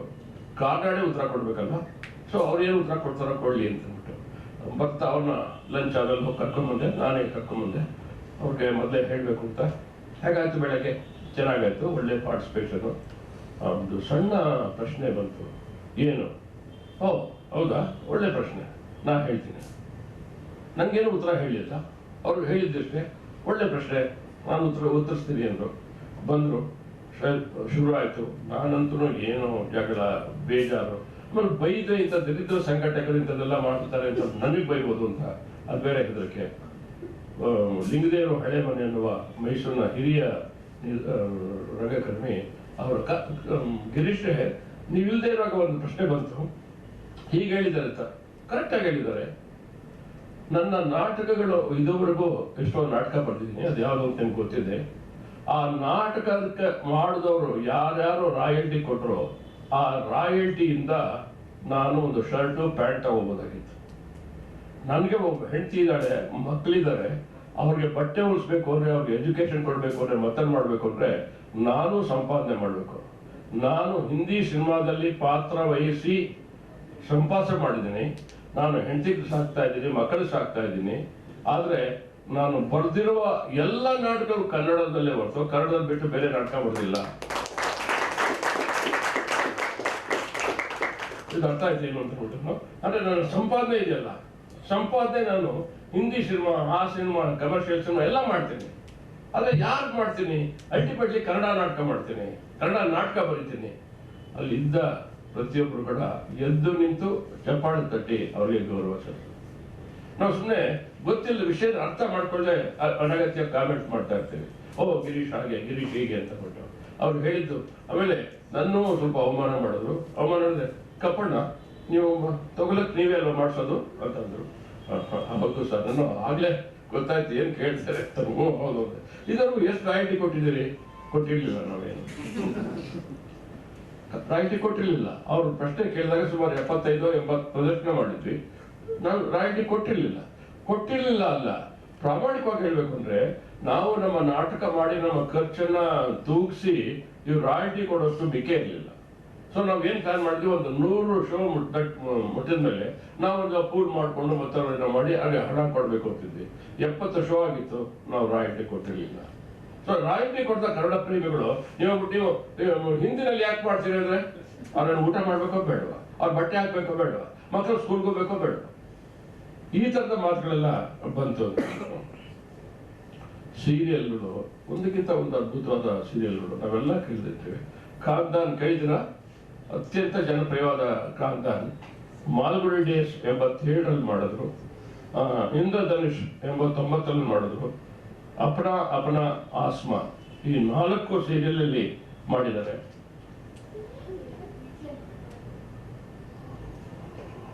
ನೀವು ಕಾರ್ನಾಡು ಬರೀ ನಾಟಕ ಬರಿತಾ ಇದ್ರ, ಕಾರ್ನಾಡು ಬರೀ ಸಿನಿಮಾ ಮಾಡ್ತಾ ಇದ್ರ, ಇಷ್ಟೇ ಮಾಡ್ಕೊಂಡಿರ್ಬೇಕು ಅಂತ ಅನಿಸ್ಬೋದು. ಯಾಕೆ ನಾನು ಇಷ್ಟೆಲ್ಲ ಪಟ್ಟಿ ಹೇಳಿದ್ಮೇಲೆ ಇಷ್ಟು ನಾಟಕ ಬಂದರು, ಇಷ್ಟು ಸಿನಿಮಾದಲ್ಲಿ ಪಾತ್ರ ಮಾಡಿದ್ರು ಪ್ರಾಯಶಃ ಏನು ಇಲ್ಲ. ಅವರು ಒಂದು ಸಾಂಘಿಕ ಜವಾಬ್ದಾರಿ, ಕೆಲವು ಸಂಸ್ಥೆಗಳ ಮುಖ್ಯಸ್ಥರ ಕೆಲಸ ಮಾಡಿದ್ದಾರೆ.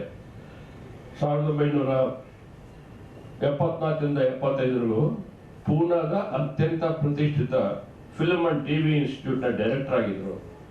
ಇದು ಸಣ್ಣ ಕೆಲಸ ಅಲ್ಲ, ಅತ್ಯಂತ ಜವಾಬ್ದಾರಿಯುತ ಕೆಲಸ. ಅದರ ಡೈರೆಕ್ಟರ್ ಆಗಿದ್ರು.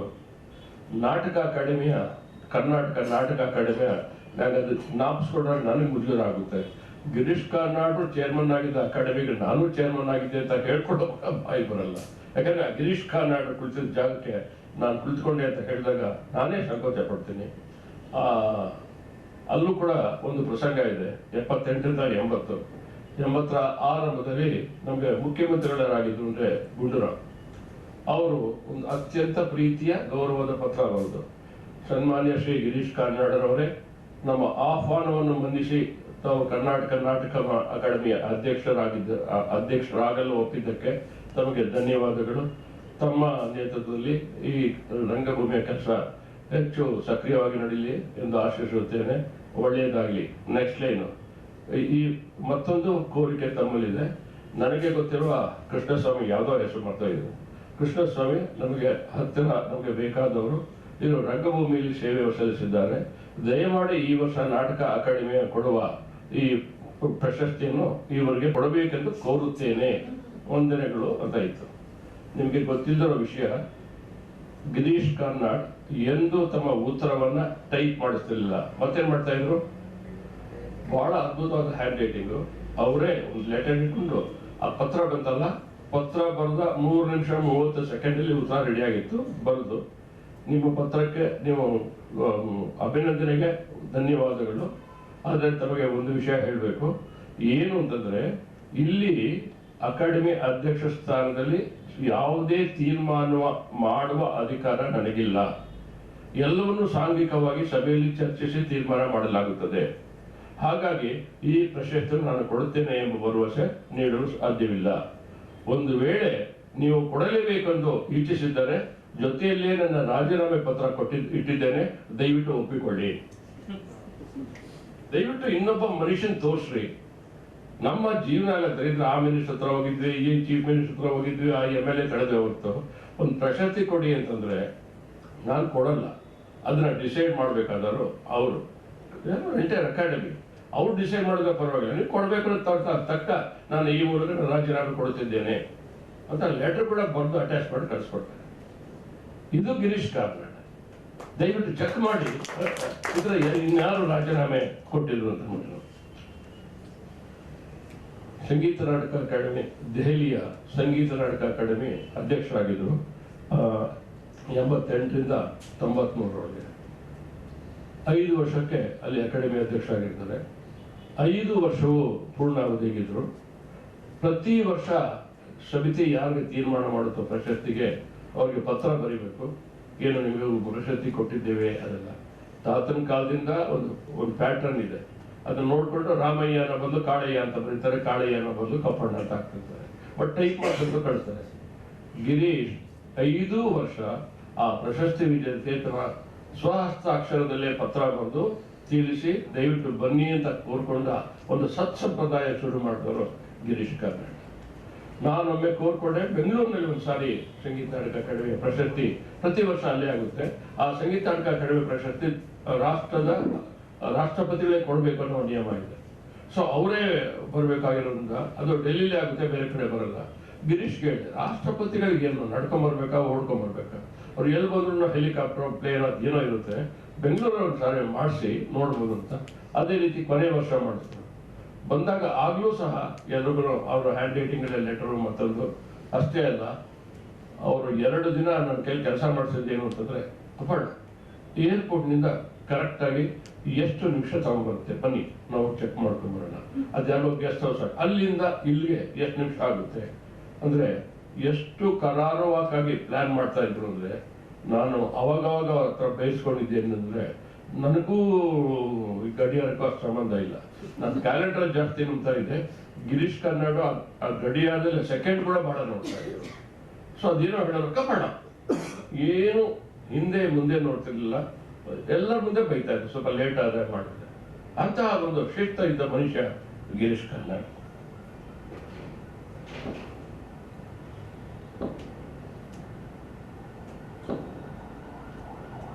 ನಾನು ಹೇಗೆ ಕಾರಂತರ ಜೊತೆ ತುಂಬಾ ದಿನಗಳು ಕಳೆದು, ಕಾರಂತರ ಜೊತೆ ಅನೇಕ ವಿಷಯದಲ್ಲಿ ವೈಯಕ್ತಿಕವಾಗಿ ಅವ್ರಿಗೆ ಹತ್ತಿರದಲ್ಲಿದ್ನೋ, ಗಿರೀಶ್ ಕಾರ್ನಾಡ್ಗೂ ಸಹ ನಾನು ವಿಚಿತ್ರವಾಗಿ ಹತ್ತಿರದಲ್ಲಿದ್ದೆ. ನನ್ನ ಸುಯೋಗ ಅಥವಾ ನಾನು ಖುಷಿ ಪಡೋದೇನೆಂದ್ರೆ, ಗಿರೀಶ್ ಕಾರ್ನಾಡರ 2 ನಾಟಕಗಳು ಅದರ ರೀಡಿಂಗ್ ಆಗಿದ್ದು, ಫಸ್ಟ್ ರೀಡಿಂಗ್ ಆಗಿದ್ದು ನಮ್ಮ ಮನೆಯಲ್ಲಿ. ತಲೆದಂಡ ಮತ್ತು ಅಗ್ನಿ ಮತ್ತು ಮಳೆ ಈ 2 ನಾಟಕಗಳ ಫಸ್ಟ್ ರೀಡಿಂಗ್ ಆಗಿದ್ದು ನಮ್ಮ ಮನೆಯಲ್ಲಿ. ನಾನು ಹುಚ್ಚ ಆ ವಿಷಯದಲ್ಲಿ. ಗಿರೀಶ್ ಕಾರ್ನಾಡ್ ಪ್ಲೇ ರೀಡಿಂಗ್ ಮಾಡ್ತಾರೆ ಅಂದ್ರೆ ನಾನು ಹೇಳಿದ ತಕ್ಷಣ ಅವ್ರು ಒಪ್ಪಿದ್ರು, ಮಾಡಿದ್ರು. ಪ್ಲೇ ರೀಡಿಂಗ್ ಅಂದ್ರೆ ಏನು, ನಾಗಮಣ್ಣ ಅವರ ಅಧ್ಯಕ್ಷತೆಯಲ್ಲಿ ನಟರಂಗ ಇವರು ಬೆನಕೆಲ್ಲ ಸೇರ್ತಾರೆ. ಹಾಗಲ್ಲ, ಯಾರ್ಯಾರಿಗೆ ಗಿರೀಶ್ ಕಾರ್ನಾಡ್ ಬಗ್ಗೆ ಅಭಿಮಾನ ಇದೆಯೋ 100-150 ಜನ ಅವ್ರನ್ನ ಕರೆಯೋದು, ಎಲ್ಲರೂ ಪ್ಲೇ, ಅದಕ್ಕೊಂದು ಸೌಂಡ್ ಸಿಸ್ಟಮ್ ವ್ಯವಸ್ಥೆ, ಸ್ಟೇಜ್ ವ್ಯವಸ್ಥೆ, ಅದಾದ್ಮೇಲೆ ಊಟದ ವ್ಯವಸ್ಥೆ, ತಿಂಡಿ ವ್ಯವಸ್ಥೆ ಎಲ್ಲವನ್ನೂ ಮಾಡಿಸಿದ್ದೆ. 2 ನಾಟಕಗಳಿಗೆ ತಲೆದಂಡ ಮತ್ತು ಅಗ್ನಿ ಮತ್ತು ಮಳೆ ಈ 2 ನಾಟಕಗಳು ನಮ್ಮ ಮನೆಯಲ್ಲಾಯಿತು. ಜ್ಞಾನಪೀಠ ಪ್ರಶಸ್ತಿ ಬಂತವ್ರಿಗೆ 1988. ಅವ್ರಿಗೆ ಜ್ಞಾನಪೀಠ ಬಂದ್ರೆ ನಾವು ಸುಮ್ಮನಿರಕ್ಕಾಗುತ್ತಾ? ಮನೆಯ ನಮ್ಮ ಇಡೀ ರಸ್ತೆಯಲ್ಲಿ ಚಪ್ರ ಎಲ್ಲ ಹಾಕಿ ಮಾಡಿ ಎಲ್ಲ ಆತ್ಮೀಯರನ್ನು ಕರೆದು ನಂದೇ ಅಧಿಕೃತವಾಗಿ ಅವ್ರಿಗೆ ಆದ, ಅಧಿಕೃತ ಅಂದ್ರೆ ಸನ್ಮಾನ ಅಥವಾ ಮತ್ತೊಂದು ಆಗಿದ್ದು ಕೇವಲ ಅದೊಂದೇ ಫಂಕ್ಷನ್, ಅದು ನಮ್ಮನೇಲಾಯ್ತು. ಅದಕ್ಕೆ ಅನಂತಮೂರ್ತಿ ಯಾವ ಹೆಸರು ಹೇಳಿ ಎಲ್ಲ ರೈಟರ್ಸು ಬಣ್ಣ ಇರ್ತಾರೆ ಅಂತ ನಾನು ಸ್ಪೆಷಲ್ ಆಗಿ ಹೇಳಲೇಬೇಕಾಗಿಲ್ಲ. ನನಗೆ ನಾಲ್ಕಾರಂಗೆ ಬಣ್ಣನ ಬಿಟ್ಟು ನಮ್ಮ ಮನೇಲಿ ಏನು ಕಾರ್ಯಕ್ರಮ ಮಾಡೇ ಇಲ್ಲ. ಸೊ ಹಾಗಾಗಿ ಎಲ್ಲ ಬಹಳ ರಂಗಭೂಮಿಯಲ್ಲಿ, ಸಾಹಿತ್ಯದಲ್ಲಿ, ಇದರಲ್ಲಿ ಎಲ್ಲರನ್ನು ಒಟ್ಟಿಗೆ ಸೇರಿಸಿ ನಮ್ಮ ಮನೆಯಲ್ಲಿ ಆ ಗಿರೀಶ್ ಕಾರ್ನಾಡ್ ಸನ್ಮಾನ ಕೊಟ್ಟಿದ್ದು ನಾನು ಮರೆಯಕ್ಕಾಗದಿರೋ.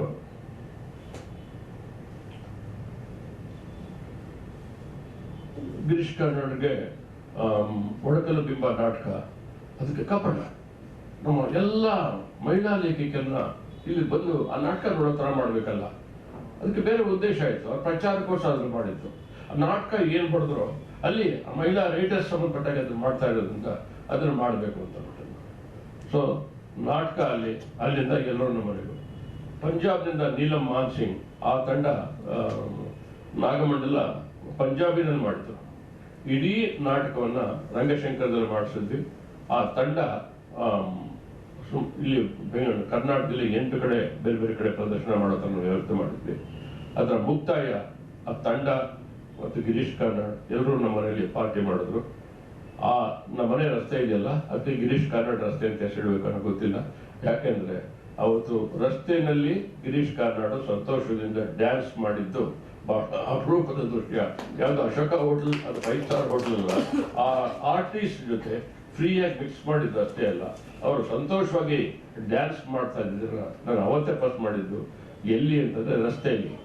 ತಲೆದಂಡ ಪ್ಲೇ ರೀಡಿಂಗ್ ಆಗಿದ್ದು ನಮ್ಮನೆ ಮುಂದೆ ರಸ್ತೆನಲ್ಲಿ, ಯಾವುದೋ ದೊಡ್ಡ ಮಹಲ್ ಇಲ್ಲಲ್ಲ, ಯಾರೋ ಮ್ಯಾಟ್ ಗೀಟ್ ಎಲ್ಲ ಹಾಕಿರ್ತೀವಿ, ಬಟ್ ಆಗಿದ್ದಂತೂ ರಸ್ತೆ ಆಗಿದೆ. ಅವ್ರಿಗೆ 72ರಲ್ಲಿ ಸಂಗೀತ ನಾಟಕ ಪ್ರಶಸ್ತಿ, ಪದ್ಮಶ್ರೀ 74ರಲ್ಲಿ ಬಹಳ ಬೇಗ ಪದ್ಮಶ್ರೀ ಪ್ರಶಸ್ತಿ ಬಂತು ಅವ್ರಿಗೆ. ಪದ್ಮಭೂಷಣ 92ರಲ್ಲಿ,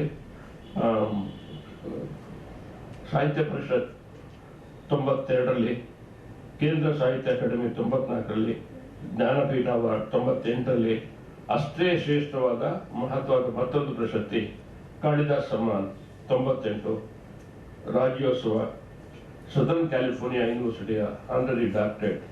ಇಷ್ಟೇ ಪ್ರಶಸ್ತಿಗಳು ನನಗೆ ಗೊತ್ತಿರೋದು. ಇದು ಬಿಟ್ಬಿಡಿ, ಯಾವುದಂದ್ರೆ ಈ ಫಿಲ್ಮ್ ಫೇರ್ ಅವಾರ್ಡ್ಸ್ ತುಂಬಾ ಬಂದಿದೆ ಅವ್ರಿಗೆ. ಬೆಸ್ಟ್ ಫಿಲ್ಮ್ ಅವಾರ್ಡ್, ಈ ಥರದ ಸಾಕಷ್ಟು ಅವಾರ್ಡ್ಗಳು ಅವ್ರಿಗೆ ಫಿಲ್ಮ್ನಲ್ಲಿ ಬಂದಿದೆ. ನಾನು ಅದನ್ನ ಲೆಕ್ಕ ಇಟ್ಕೊಳಕ್ ಹೋಗ್ಲಿಲ್ಲ. ಇಂಥದ್ದು ಬಹಳ ಮುಖ್ಯ ಅಂತ. ಕಾಳಿದಾಸ್ ಸಮ್ಮಾನ ಮತ್ತು ಜ್ಞಾನಪೀಠ ಪ್ರಶಸ್ತಿ 2 ಕೂಡ ಆಯ್ತಲ್ಲ. ಕಾಂಟ್ರವರ್ಸಿ ಇರ್ಲಿಲ್ವಾ ಅಂತ. ಕಾಂಟ್ರವರ್ಸಿ ಸ್ವಲ್ಪ ಅಲ್ಲ, ತುಂಬಾ ಜಾಸ್ತಿ ಅವರು ಮಾಡ್ತಾ ಇದ್ರು. ಆ ಕಾಂಟ್ರವರ್ಸಿಗಳು ಶುರುವಾಗಿದ್ದು ನಾಯಿಪಾಲ್ನ ಅವರು ಬೈದ ಅಲ್ಲಿಂದ ಶುರುವಾಯಿತು. ನಾಯಿಪಾಲ್ ಒಬ್ಬ ದೊಡ್ಡ ಸಾಹಿತಿ, ಮೇಧಾವಿ. ಆತ ಮುಸ್ಲಿಂ ಜನಾಂಗದ ಬಗ್ಗೆ ಅವಾಚ್ಯ ಮಾತುಗಳನ್ನ ಹೇಳಿ ಬರೆದ್ರು ಅನ್ನೋದು ಗಿರೀಶ್ ಕಾರ್ನಾಡ್. ಯಾರು ಪ್ರಶಸ್ತಿ ಕೊಟ್ಟರೋ ಆ ಪ್ರಶಸ್ತಿ ಪ್ರದಾನ ಮಾಡೋದಕ್ಕೆ ಗಿರೀಶ್ ಕಾರ್ನಾಡ್ ಕರೆದಿದ್ರು, ಬೇರೆ ಸಂದರ್ಭ ಅಲ್ಲ. ಇವರು ಪ್ರಶಸ್ತಿ ಪ್ರದಾನ ಮಾಡಿ ಏನೂ ಸಂಕೋಚ ಇಲ್ಲದೆ ನೀವು ಈತನಿಗೆ ಪ್ರಶಸ್ತಿ ಕೊಡಬಾರ್ದಾಗಿತ್ತು. ಯಾಕೆಂದ್ರೆ ಜನಾಂಗವನ್ನು ದ್ವೇಷಿಸುವ ಯಾವುದೇ ಲೇಖಕ ಅವನು ಸಾಹಿತಿ ಅಲ್ಲ. ಅವ್ರ ಆರ್ಗ್ಯುಮೆಂಟ್ ಏನಂತಂದ್ರೆ ಯಾವುದೇ ಜನಾಂಗವನ್ನು ದ್ವೇಷಿಸೋನು ಅವನು ಸಾಹಿತಿ ಅಲ್ಲ ಅನ್ನೋ ಪಾಯಿಂಟ್ ಇಟ್ಕೊಂಡು ಅವರಿದ್ದ ಮುಂದೆ ಅವ್ರು ಕುಳಿತಿದ್ದಾರೆ, ಸ್ಟೇಜ್ ಮೇಲೆ ಇವ್ರು ಕುಳಿತಿದ್ದಾರೆ, ಅಲ್ಲೇ ಬೈದಂಥವ್ರು ಗಿರೀಶ್ ಕಾರ್ನಾಡ್. ಇದು ಇಡೀ ನಾಡಿನಲ್ಲೇ ದೊಡ್ಡ ಇದಾಯ್ತು. ಗಿರೀಶ್ ನನ್ಗೆ ಹೇಳಿದ್ದೀನಿ ಅಂತಂದ್ರೆ ಹಾಗೇನೆ ಟಾಗೋರ್ ಸಂಬಂಧಪಟ್ಟಾಗೆ ನಾನು ಹೇಳಿದ್ರು, is a great poet but a second rate playwright ಅಂತ, ಸೆಕೆಂಡ್ ರೇಟ್ ಡ್ರಾಮಟಿಸ್ಟ್ ಅಂತ ಅವರು ಅದನ್ನು ಆರ್ಗ್ಯೂ ಮಾಡ್ತಾ ಇದ್ರು. ಹೌದೌದು, ಅದು ಅವರ ಕವಿಯಾಗಿ ಅದ್ಭುತ, ಶ್ರೇಷ್ಠ. ಆದರೆ ನಾನು ಅವರ ನಾಟಕಗಳನ್ನ ಶ್ರೇಷ್ಠ ನಾಟಕಕಾರ ಅಂತ ಒಪ್ಕೊಳ್ಳೋದು, ಅದು ಒಪಿನಿಯನ್. ಸೊ ಯಾರು ಇಲ್ಲ ಅವರೇ ಶ್ರೇಷ್ಠ ಅಂತ ವಾಪಸ್ ಹೇಳ್ಬೋದು, ಬೈಬೋದು, ಗಿರೀಶ್ ಕಾರ್ನಾಡ್ ತಲೆ ಇಲ್ಲ ಅಂತ ಹೇಳ್ಬೋದು, ಅದು ಅವರ ಅಭಿಪ್ರಾಯ. ಬಟ್ ಆ ಕಾರಣದಿಂದ ಗಿರೀಶ್ ಕಾರ್ನಾಡ್ ಪ್ಲಸ್ ವಿಷಯಗಳಿದೆಯಲ್ಲ, ಪಾಸಿಟಿವ್ ವಿಷಯ ಇದೆಯಲ್ಲ, ಅದನ್ನ ಡಿಸ್ಕಸ್ ಮಾಡೋದು ಸರಿಯಲ್ಲ ಅನ್ನೋದು. ಇದ್ರ ಬಗ್ಗೆನೂ ಬೈದು ಕೆಂಪೇಗೌಡರು ಏರ್ಪೋರ್ಟ್ಗೆ, ಕೆಂಪೇಗೌಡ ಏರ್ಪೋರ್ಟ್ ಅಂತ ಅದ್ರ ಬಗ್ಗೆ ಟೀಕೆ ಮಾಡಿದ್ರು. ತಕ್ಷಣ ರಿಯಾಕ್ಷನ್ ಮುಸ್ಲಿಮ್ಸ್ ಕೊಡ್ಬೋದಾಗಿತ್ತು ಅಂತ, ಟಿಪ್ಪು ಸುಲ್ತಾನ್ ಹೆಸರಿಡ್ಬೋದಾಗಿತ್ತು ಅಂತ. ಮಾರನೇ ದಿನ ದೊಡ್ಡ ಪ್ರೊಟೆಸ್ಟ್ ಆಯ್ತು. ಅದೊಂದು ವಿಷಯದಲ್ಲಿ ಕಾಂಪ್ರಮೈಸ್ ಆಯ್ತು. ಆಯ್ತು, ಸಾರಿ ನೀವು ಕೊಟ್ಕೊಳ್ಳಿ ಅಂದ್ರೆ ಕಾರ್ನಾಡ್ ಅವ್ರು ಏನೋ ಒಂದು ಅಭಿಪ್ರಾಯ ಕೊಡ್ಬೇಕಾದ್ರೆ ಆ ಅಭಿಪ್ರಾಯ ನಾನಾಗ್ಲಿ ನೀವಾಗ್ಲಿ ಒಪ್ಕೊಳ್ದೇ ಇರ್ಬೋದು. ಆದ್ರೆ ಎಂದೂ ಕೂಡ ಅವರು ಇನ್ನೊಬ್ಬರನ್ನ ಮೆಚ್ಚೋಕ್ಕೋಸ್ಕರ, ಪ್ಲೀಸ್ ಮಾಡೋಕ್ಕೋಸ್ಕರ ತಮ್ಮ ಸ್ಟೇಟ್ಮೆಂಟ್ ನ ಬದಲಾಯಿಸ್ತಾ ಇರಲಿಲ್ಲ. ನಮ್ಮ ಆತ್ಮೀಯರಾದ ಗಾರಂತರು ಅವ್ರದ್ದು ಗೊಂದಲ ಇದೆ. ಒಂದೆರಡು ಪ್ರಸಂಗ ಹೇಳ್ತೀನಿ. ಒಂದು, ಡೆಲ್ಲಿಯಿಂದ ಬೆಂಗಳೂರು ಬರ್ತಾ ಇದ್ದಾರೆ. ಸನ್ಮಾನ್ಯ ಮೊಯ್ಲಿ ಅವರು ಕಾರನ್ನು ತೋಡ್ಬಿಟ್ಟಿದ್ದಾರೆ. ಅವ್ರ ಜೊತೆ ಏನು ತುಂಬಾ ಮಾತಾಡಬೇಕಾಗಿತ್ತು. ಸೊ ಹಿಂದೆ ಇದ್ದು ಎಕ್ಸಿಕ್ಯೂಟಿವ್ ಕ್ಲಾಸ್ ಅಲ್ಲಿದ್ದ ವೀರಪ್ಪ ಮೊಯ್ಲಿ ಅವರು ಜಾಗ ಬದಲಾಯಿಸ್ಕೊಂಡು ಬಂದು ಕಾರಾಂತರ ಪಕ್ಕದಲ್ಲೇ ಕುಳಿಸ್ಕೊಂಡು ಮಾಡಿದ್ದಾರೆ. ಅಲ್ಲಿವರೆಗೂ ಸರಿ. ಬಿ ವಿ ಕಾರಂತ ದಕ್ಷಿಣ ಕನ್ನಡದವ್ರು ಬಂದವರು ಅಂತ ಅಂದ್ಬಿಟ್ಟು ಡೆಲ್ಲಿಯಿಂದ ಬೆಂಗಳೂರಿನವರೆಗೂ ತುಳುನಲ್ಲೇ ಮಾತಾಡಿದ್ದಾರೆ. ಇವ್ರು ಕಾರಂತರಿಗೆ ಒಂದಕ್ಷರ ತುಳು ಬರಲ್ಲ. ಅಷ್ಟು ಕೂಡ ಅಂದ್ರೆ ಕಾರಂತರಿಗೆ ಏನಂತ ಅವ್ರಿಗೆ ಹರ್ಟ್ ಮಾಡಬಾರ್ದು ಅಂತ. ಗಿರೀಶ್ ಆಗಿದ್ರೆ ಆ ಜಾಗದಲ್ಲಿದ್ರೆ ಅವ್ರು ಎಕ್ಸ್ಕ್ಯೂಸ್ ಮೀ ನನ್ಗೆ ಬರೋಲ್ಲ ಅಂತ ತಕ್ಷಣ ಹೇಳಿ. ಇವ್ರಿಬ್ಬರ ಮಧ್ಯೆ ಏನೋ ವ್ಯತ್ಯಾಸ ಅಷ್ಟೇ. ಇದನ್ನ ನಾವು ತುಂಬಾ ಅಪಹಾಸ್ಯ ಮಾಡೋದೇನಿಲ್ಲ. ಕಾರಂತರ ಜೀವನದಲ್ಲಿ ಏನು ಅಂತಂದ್ರೆ ಯಾರಿಗೂ ಹರ್ಟ್ ಮಾಡಬಾರ್ದು ಅಂತ ಉಂಟು. ಒಂದು ನಾಟಕ, ಎನ್ಮಿ ಆಫ್ ದಿ ಪೀಪಲ್ ನಾಟಕ. ಎನ್ಮಿ ಆಫ್ ದಿ ಪೀಪಲ್ ನಾಟಕಕ್ಕೆ ಇವ್ರು ಮ್ಯೂಸಿಕ್ ಕರ್ಕೊಂಡು ಹೋಗ್ಬಿಟ್ಟಿದ್ದಾರೆ. ಯಾರೋ ಟ್ರಾನ್ಸ್ಲೇಟ್ ಮಾಡಿದವರು ಅಲ್ಲಿ ಪವರ್ ಟು ದ ಪೀಪಲ್ ಏನ್ ಹೇಳಿ, ಅದು ಜನತೆಗೆ ಅಧಿಕಾರ ಅಂತ. ಅವನ ಗಾಂಪ ಯಾರೋ ನಮ್ಗೆ ಗೊತ್ತು ಯಾರು ಅಂತ ಮಾಡಿದವರು ಅಂತ ಅವನೇನ್ ಮಾಡ್ದ, ಟ್ರಾನ್ಸ್ಲೇಟ್ ಮಾಡ್ಕೋತ ಏನ್ ಮಾಡ್ದ ಅಂದ್ರೆ power to the people, power ಅಂದ್ರೆ ವಿದ್ಯುತ್, ಅದನ್ನ ಅನ್ಕೊಂಡು ಜನತೆಗೆ ವಿದ್ಯುತ್ ಅಂತ ಮಾಡ್ತಾರೆ. ಕಾರಂತ ಹೊಡಿದು ಅಂತ ಇದೇನು ಹೀಗಿದೆ, ಅದೇ ವಿದ್ಯುತ್. ಸೊ ಕಾರಂತ ಹಾರ್ಮೋನಿ ಜನತೆಗೆ ವಿದ್ಯುತ್. ಅಲ್ಲಿ ಹೋದ್ರೆ ನಾವು ಆ ಸಮಯಕ್ಕೆ ಹೋದ್ರೆ ಏನು ಅಂತಾರೆ ವಿದ್ಯುತ್ ಅಂತ ಶಾಕ್ ಹೊಡೆಯೋದು. ಅದನ್ನ ಪಕ್ಕಕ್ಕೆ ಕರೆದ್ಬಿಟ್ಟು ಕಾರಂತರಿಗೆ ವಿದ್ಯುತ್ ಅಲ್ಲ ಅಧಿಕಾರ ಅಂತ, ಜನತೆಗೆ ಅಧಿಕಾರ. ಹೌದಾ, ಅವ್ರು ಕೊಟ್ಟರೆ ನಾನು ಅವ್ರಿಗೆ ಹೇಗೆ ಬೇಜಾರು ಮಾಡ್ಲಿ, ಅವ್ರು ಕೊಟ್ಟಾಗ ಅವರು ದೊಡ್ಡ ವಿದ್ವಾಂಸರು, ಅದಕ್ಕೋಸ್ಕರ ಅದನ್ನ ಮಾಡ್ತಾ ಇದ್ದೆ. ಅಂದ್ರೆ ಅಲ್ಟಿಮೇಟ್ಲಿ ಕಾರಾಂತರಿಗೆ ಏನಿರುತ್ತೆ ಅಂತಂದ್ರೆ ಯಾರಿಗೂ ದ್ವೇಷ ಮಾಡಬಾರ್ದು, ಯಾರಿಗೂ ಅವಮಾನ ಮಾಡಬಾರ್ದು. ಕಾರ್ನಾಡ್ಗೆ ಹಾಗಲ್ಲ. ಕಾರ್ನಾಡ್ಗೆ ಏನಂತಂದ್ರೆ ಅವ್ರಿಗೆ ಗೌರವ ಕೊಡುವ ರೀತಿ ಅಂದ್ರೆ ನಿಮ್ಮ ಅಭಿಪ್ರಾಯವನ್ನ ಸ್ಪಷ್ಟವಾಗಿ ಹೇಳೋದು. ಸೊ ಎರಡು ವಿಷಯ. ಆಮೇಲೆ ಅವ್ರ ಬಗ್ಗೆ ಇರೋ ದೊಡ್ಡ ಕಾಮೆಂಟ್ ಅಂದ್ರೆ ಇದಂತೂ ನಂಗೆ ಗೊತ್ತಿಲ್ಲ, ನನ್ನ ಪ್ರಕಾರ ಬಾಲಿಶವಾದ ಅಭಿಪ್ರಾಯ ಏನು ಅಂತಂದ್ರೆ ಇವರು ಇಂಗ್ಲಿಷ್ ನಲ್ಲಿ ಯೋಚನೆ ಮಾಡ್ತಾರೆ, ಕನ್ನಡದಲ್ಲಿ ಬರೀತಾರೆ ಅಂತ. ನನ್ನ ಖುಷಿ ಅಂತಂದ್ರೆ ಬರೆದ ಅಷ್ಟೂ ನಾಟಕ ಕನ್ನಡದ ನಾಟಕಗಳು, ಬರೆದಿರುವ ಅಷ್ಟು ಕೂಡ ಅದ್ಭುತ ಕನ್ನಡದ ನಾಟಕಗಳು. ನಮ್ಮ ಹೋರಾಟಗಾರರ ಕನ್ನಡ ಅಲ್ಲ, ಇದು ಅದ್ಭುತವಾದ ನಾಟಕ. ಒಂದೊಂದು ಕಡೆಲ್ಲ ಕೊಟೇಶನ್ ಬೇಕಾದಷ್ಟು ಹೇಳ್ಬೋದು ಅವರು ಅಂತ ಬರ್ದವರು. ಅವ್ರು ಚಿಕ್ಕ ವಯಸ್ಸಿಂದ ಆಕ್ಸ್ಫರ್ಡ್ ಅದು ಇದು ಅಂತ ಹೇಳ್ಕೊಂಡ್ರೆ ಇಂಗ್ಲಿಷ್ ನಲ್ಲಿ ಮಾತಾಡೋದು, ರಿಯಾಕ್ಟ್ ಮಾಡೋದು ಬಹಳ ನ್ಯಾಚುರಲ್. ಸೊ ಅವ್ರು ಇಂಗ್ಲಿಷಲ್ಲಿ ಯೋಚನೆ ಮಾಡ್ಬೋದು. ಯೋಚನೆ ಅನ್ನೋದಕ್ಕೆ ಅದು ಯಾವ ಭಾಷೆ ಇರಬೇಕು ಅದೇನು ಗೊತ್ತಿಲ್ಲ, ಒಬ್ಬೊಬ್ಬರು ಮಾತಾಡ್ತಾರೆ. ಸೊ ಅವರು ವೀರಪ್ಪ ಮೊಯ್ಲಿ ಮಾತಿದ್ರೆ ತುಳುಲ್ ಮಾತಾಡ್ತಾರೆ. ಅವ್ರು ಯಾಕೆ ತುಳುಲ್ ಮಾತಾಡ್ಬಿಟ್ಟು ಕನ್ನಡದಲ್ಲಿ ಅವರವ್ರ ಅಭಿಪ್ರಾಯ, ಅದೇನು ದೊಡ್ಡ ಅಪರಾಧ ಅಲ್ಲ ಅಂತ.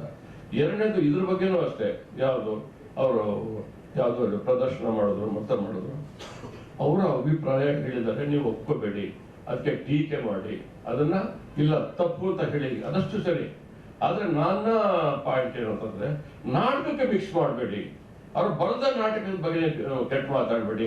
ಯಾರೋ ಒಬ್ಬರ ರಂಗಭೂಮಿಯಾಗಿ ಹೇಳಿ ಅವನ ಹೆಸರು ಜ್ಞಾಪಕ ಇದೆ ನನಗೆ, ಎಷ್ಟು ಕೆಟ್ಟದಾಗ ಅವ್ರು ಸತ್ತಾಗ ಕಾರ್ನಾಡ್ರ ಎಷ್ಟು ದರಿದ್ರ ವರ್ತನೆಗಳು, ಎಷ್ಟು ಅನ್ಯಾಯವಾಗಿ ಒಂದು ಪಾರ್ಟಿ ಮಾಡಿದವರು, ಡ್ಯಾನ್ಸ್ ಮಾಡಿದವರು, ಅದಿದೆಯಲ್ಲ ಅದು ಅತ್ಯಂತ ದರಿದ್ರವಾದ ವಿಷಯ. ಇದು ಯಾರದೇ ವಿಷಯದಲ್ಲಿ ಹಾಕೊಳ್ಳಿ, ಒಂದು ಒಂದು ಫಿಲಾಸಫಿನ ಟೀಕೆ ಮಾಡೋದು ಆ ಸಂಬಂಧಪಟ್ಟವ್ರಿಗೆ ಇಷ್ಟ ಆಗಲ್ಲ, ಅವ್ರು ಅದನ್ನ ಅಪೋಸ್ ಮಾಡೋಕ್ಕೆ ಹಕ್ಕಿದೆ, ಅವ್ರು ಅದನ್ನ ವಾಪಸ್ ಕೌಂಟರ್ ಟೀಕೆ ಮಾಡೋಕೆ ಅವ್ರಿಗೆ ಹಕ್ಕಿದೆ, ಅದೆಲ್ಲ ಪೂರ್ತಿಯಾಗಿ ಒಪ್ಕೊಳ್ತೀನಿ. ಅಂದಾಕ್ಷಣಕ್ಕೆ ಅವ್ರು ಇನ್ನೇನೋ ಕೆಲಸ ಇರುತ್ತಲ್ಲ, ಅದೇ ಅಂತದ್ದು ಇದು ಅವ್ರ ಬರವಣಿಗೆನ ಅವ್ರ ನಿಜ ನಾಟಕನ ಅದನ್ನ ಎಲ್ಲಿ ಮಿಕ್ಸ್ ಯಾಕೆ ಮಾಡ್ತೀರಾ ಅಂತ ಕಾರಣ ಏನು ನಂಬಕ್ ಸಾಧ್ಯ ಇಲ್ಲ ರೀ. ನಂಬಕ್ ಸಾಧ್ಯ ಇಲ್ಲ ಅಂತಂದ್ರೆ NSD ಅಂತ ಕಡೆ ಇಂಗ್ಲಿಷ್ ಬರ್ತಿದ್ರೆ ಅದೇನು ಏನ್ ಮಹಾ ತಲೆ ಹೋಗಲ್ಲ. ನನ್ಗೆ ಚೆನ್ನಾಗಿ ಗೊತ್ತಿದೆ, ನಾನು ಡೆಲ್ಲಿಗೆ ಹೋದಾಗ ದೊಡ್ಡ ಪ್ರೊಫೆಸರ್ ಆಗ್ತೀನಿ ಇಂಗ್ಲಿಷ್ನಲ್ಲಿ, ಈ ಬೆಂಗಳೂರಲ್ಲ. ಯಾಕೆ ಹೇಳಿ, ಕಾರಣ ತಾತಂದಿರೇ ಹೇಳಿ ಬಹಳ ಜನ ಡೆಲ್ಲಿಯಲ್ಲಿ ಇರೋರು, ಅವ್ರು ಸುಮ್ಮನೆ ಹೊಡಿತಿರ್ತಾರೆ ಇಂಗ್ಲಿಷು. ಆಗ ಮಾತಾಡಿದ ತಕ್ಷಣ ಯಾವ್ದೋ ಲೇಡೀಸ್, ನನ್ನ ಸ್ನೇಹಿತ ಹೊಡಿದಾಳೆ ಶಾಂತಾರಂಗಸ್ವಾಮಿ, ಲಕ್ನೋ ಕರ್ಕೊಳ್ಳೋದು, ಅಲ್ಲ ಆಲ್ ಇಂಡಿಯಾ ಎಂತದ್ದು ಟೀಮ್ ಅದು, ಅಲ್ಲಿ ಮೀಟಿಂಗ್ ಬಾರೋ ಅಂತಂದು 5 ನಿಮಿಷದಲ್ಲಿ ನಾನೇ ಅದಕ್ಕೆ ವೈಸ್ ಪ್ರೆಸಿಡೆಂಟ್ ಆಗ್ಬಿಟ್ಟೆ. ಯಾಕೆ ಅಂತಂದ್ರೆ ಅಲ್ಲಿ ಇದ್ದವ್ರೆ ಇಂಗ್ಲಿಷ್ ಮಾತಾಡ್ತಿದ್ರೆ ನಾನು ಒಬ್ಬನೇ, ಇನ್ಯಾರಿಗೂ ಗೊತ್ತಿಲ್ಲ, ನನಗೆ ಗೇಮ್ ಗೊತ್ತಿಲ್ಲ, ಅದೇ ಇಂಗ್ಲಿಷ್ ಗೊತ್ತಿತ್ತು. ಸೊ ಹಾಗಾಗಿ ಅದು ಯಾರಿಗೋ ಇವ್ರು ಇಂಗ್ಲಿಷ್ ಬರಲ್ಲ ಅದೇನು ಮಹಾ ದೊಡ್ಡ ವಿಷಯ ಅಲ್ಲ.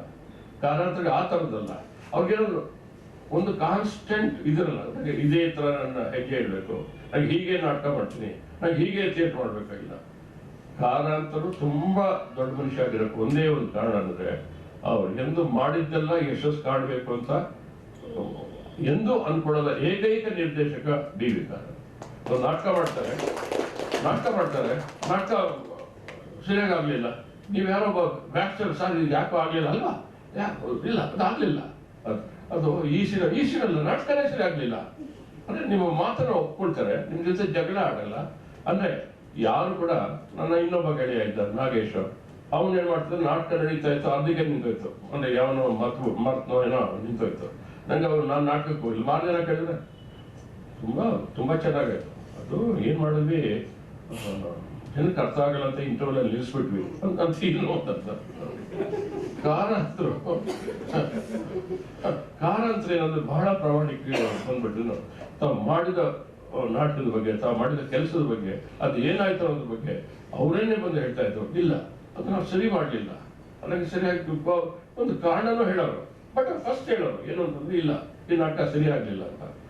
ಆ ಕಾರಣದಿಂದ ಕಾರಂತರು ಅತ್ಯಂತ ದೊಡ್ಡ ರಂಗ ನಿರ್ದೇಶಕ. ಯಾರು ಸೋಲಿಗೋಸ್ಕರ ಹೆದರ್ಕೊಂಡು ಪ್ರಯೋಗ ಮಾಡದೇ ಇರ್ತಾರಲ್ಲ ಆತವ್ರದವರಲ್ಲ. ಕೆಲವರು ಮೊದಲು ತನ್ನ ಯಶಸ್ಸಿಗೆ ಗುರಿಯಾಗಿ ಇಟ್ಕೊಂಡು ಮಾಡಕ್ ಹೋಗ್ತಾರೆ, ಇವ್ರು ಹಾಗಲ್ಲ. ಪ್ರಾಯಶಃ ಕಾರ್ನಾಡು ಕೂಡ ಅವ್ರಿಗೆ ಯಶಸ್ಸು ಬಹಳ ಮುಖ್ಯ. ಅವ್ರ ಫೈಲ್ಯೂರ್ನ ಒಪ್ಕೊಳಕ್ ರೆಡಿ ಇರಲ್ಲ, ಯಾಕಂದ್ರೆ ಅದಕ್ಕೆ ವಾದ ಮಾಡ್ತಾರೆ, ಇನ್ನೇನೋ ಮಾಡ್ತಾರೆ. ಬರ್ದ ನಾಟಕ ಕೊನೆಗೆ ಯಾವ್ದು ನಾಟಕ ಸುಮಾರಾಗಿದೆ ಅಂತಾರೆ, ಅದನ್ನ ಒಪ್ಕೊಳ ಇಲ್ಲ, ಇದು ಬೇರೆ ಸ್ಟೈಲ್ ಇದೆ, ಬೇರೆ ಇದೆ ಅಂತ ಆರ್ಗ್ಯೂ ಮಾಡ್ತಾರೆ. ಕಾರಣ ಅವರು ಹೌದಾ ಸರಿ ಅಂತ ತಕ್ಷಣ ಒಪ್ಕೊಳ್ತಾರೆ. ಅಂದ್ರೆ ಅವ್ರಿಗೆ ಯಶಸ್ಸು ಬೇಕೇ ಅನ್ನೋದು ಇಲ್ಲ.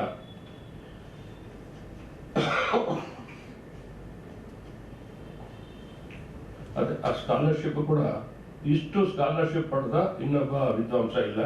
ರೋಡ್ಸ್ ಸ್ಕಾಲರ್ಶಿಪ್ ಆಕ್ಸ್ಫರ್ಡ್ ಹೋಗಕ್ಕೆ, ಹೋಮಿ ಬಾಬಾ ಸ್ಕಾಲರ್ಶಿಪ್, ಇವರು ನಾಟಕಗಳು ಬರೆಯೋದಕ್ಕೆ ಸ್ಕಾಲರ್ಶಿಪ್ ಕೊಟ್ಟರು. ಎಲ್ಲಿ ಬೇಕಾದ್ರೂ ಇರ್ಬೋದು, ಏನ್ ಬೇಕಾದ್ರೂ ಇರ್ಬೋದು, ನಾಟಕ ಬರೀಬೇಕಷ್ಟೇ.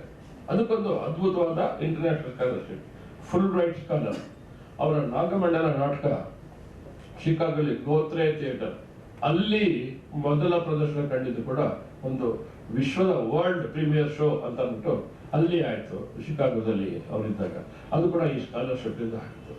ಹೀಗೆ ನನ್ನ ಇಷ್ಟೊತ್ತರೆಗೂ ಹೇಳಿದ ಪಾಯಿಂಟ್ 2-3 ಸೆಂಟೆನ್ಸ್ ಅಲ್ಲಿ ಸಮರೈಸ್ ಮಾಡಬೇಕು ಅಂತಂದ್ರೆ, ನನ್ನ ಪ್ರಕಾರ ಕಾರಂತ್ ಮತ್ತು ಕಾರ್ನಾಡ್ ನಾವು ಕಂಡ ರಾಷ್ಟ್ರ ಮಟ್ಟದ ಅಲ್ಲ, ಅಂತಾರಾಷ್ಟ್ರೀಯ ಮಟ್ಟದ ಅದ್ಭುತವಾದ ರಂಗಕರ್ಮಿಗಳು ಯಾರು ಇದ್ರೆ ಅದು ಖಂಡಿತ ಕಾರಂತ್ ಮತ್ತು ಕಾರ್ನಾಡ್. ಎರಡನೇ ಮಾತು, ಅವ್ರಿಗೆ ಇಬ್ಬರ ಅಪ್ರೋಚ್ ಬೇರಾಗಿತ್ತು. ಇವರು ನಡೀತಿದ್ದ ಹೆಜ್ಜೆ ಬೇರೆ ತರ ಇತ್ತು. ಗಿರೀಶ್ ತಮ್ಮ ಪಾಶ್ಚಿಮಾತ್ಯ ವಿದ್ಯಾಭ್ಯಾಸ, ತಮಗಿದ್ದ ಶಿಕ್ಷಣ, ಎಲ್ಲ ಕಾರಣದಿಂದ ಅವರ ಅಪ್ರೋಚ್ ಬೇರೆ ಇತ್ತು. ಆದರೆ ಅವರಿಬ್ಬರ ಗುರಿ ಒಂದೇ, ಕನ್ನಡ ನಾಟಕವನ್ನ ಅಂತಾರಾಷ್ಟ್ರೀಯ ಮಟ್ಟದಲ್ಲಿ ಬೆಳಗಿಸಿದವರು ಯಾರು ಇದ್ರೆ ಅದು ಇವರಿಬ್ಬರು ಅಂತ. ಇದು ಹೇಳಿ ನಾನು ಇದನ್ನ ಯಾಕೆ ವಿಶೇಷವಾಗಿ ಅವನ ಸುಂದರ ವೀರಪ್ಪ ಅಂತ ಹೇಳಿದಂತೆ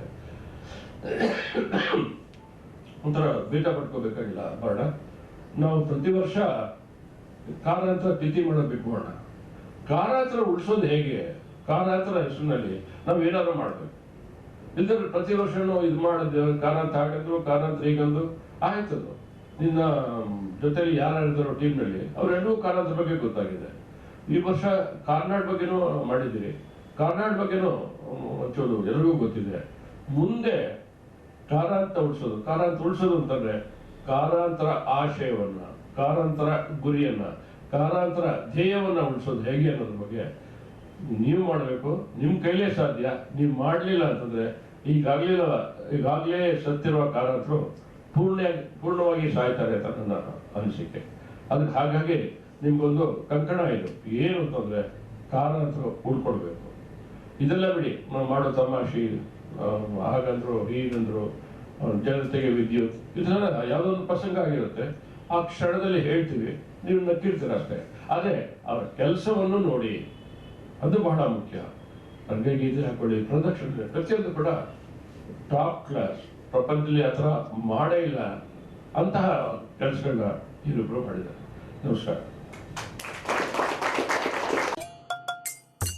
ಗೋವಿಂದ ಮುರಹರ ಗೋವಿಂದ, ಗೋವಿಂದ ಮುರಹರ ಗೋವಿಂದ, ಗೋವಿಂದ ಮುರಹರ ಗೋವಿಂದ, ಗೋವಿಂದ ಮುರಹರ ಗೋವಿಂದ.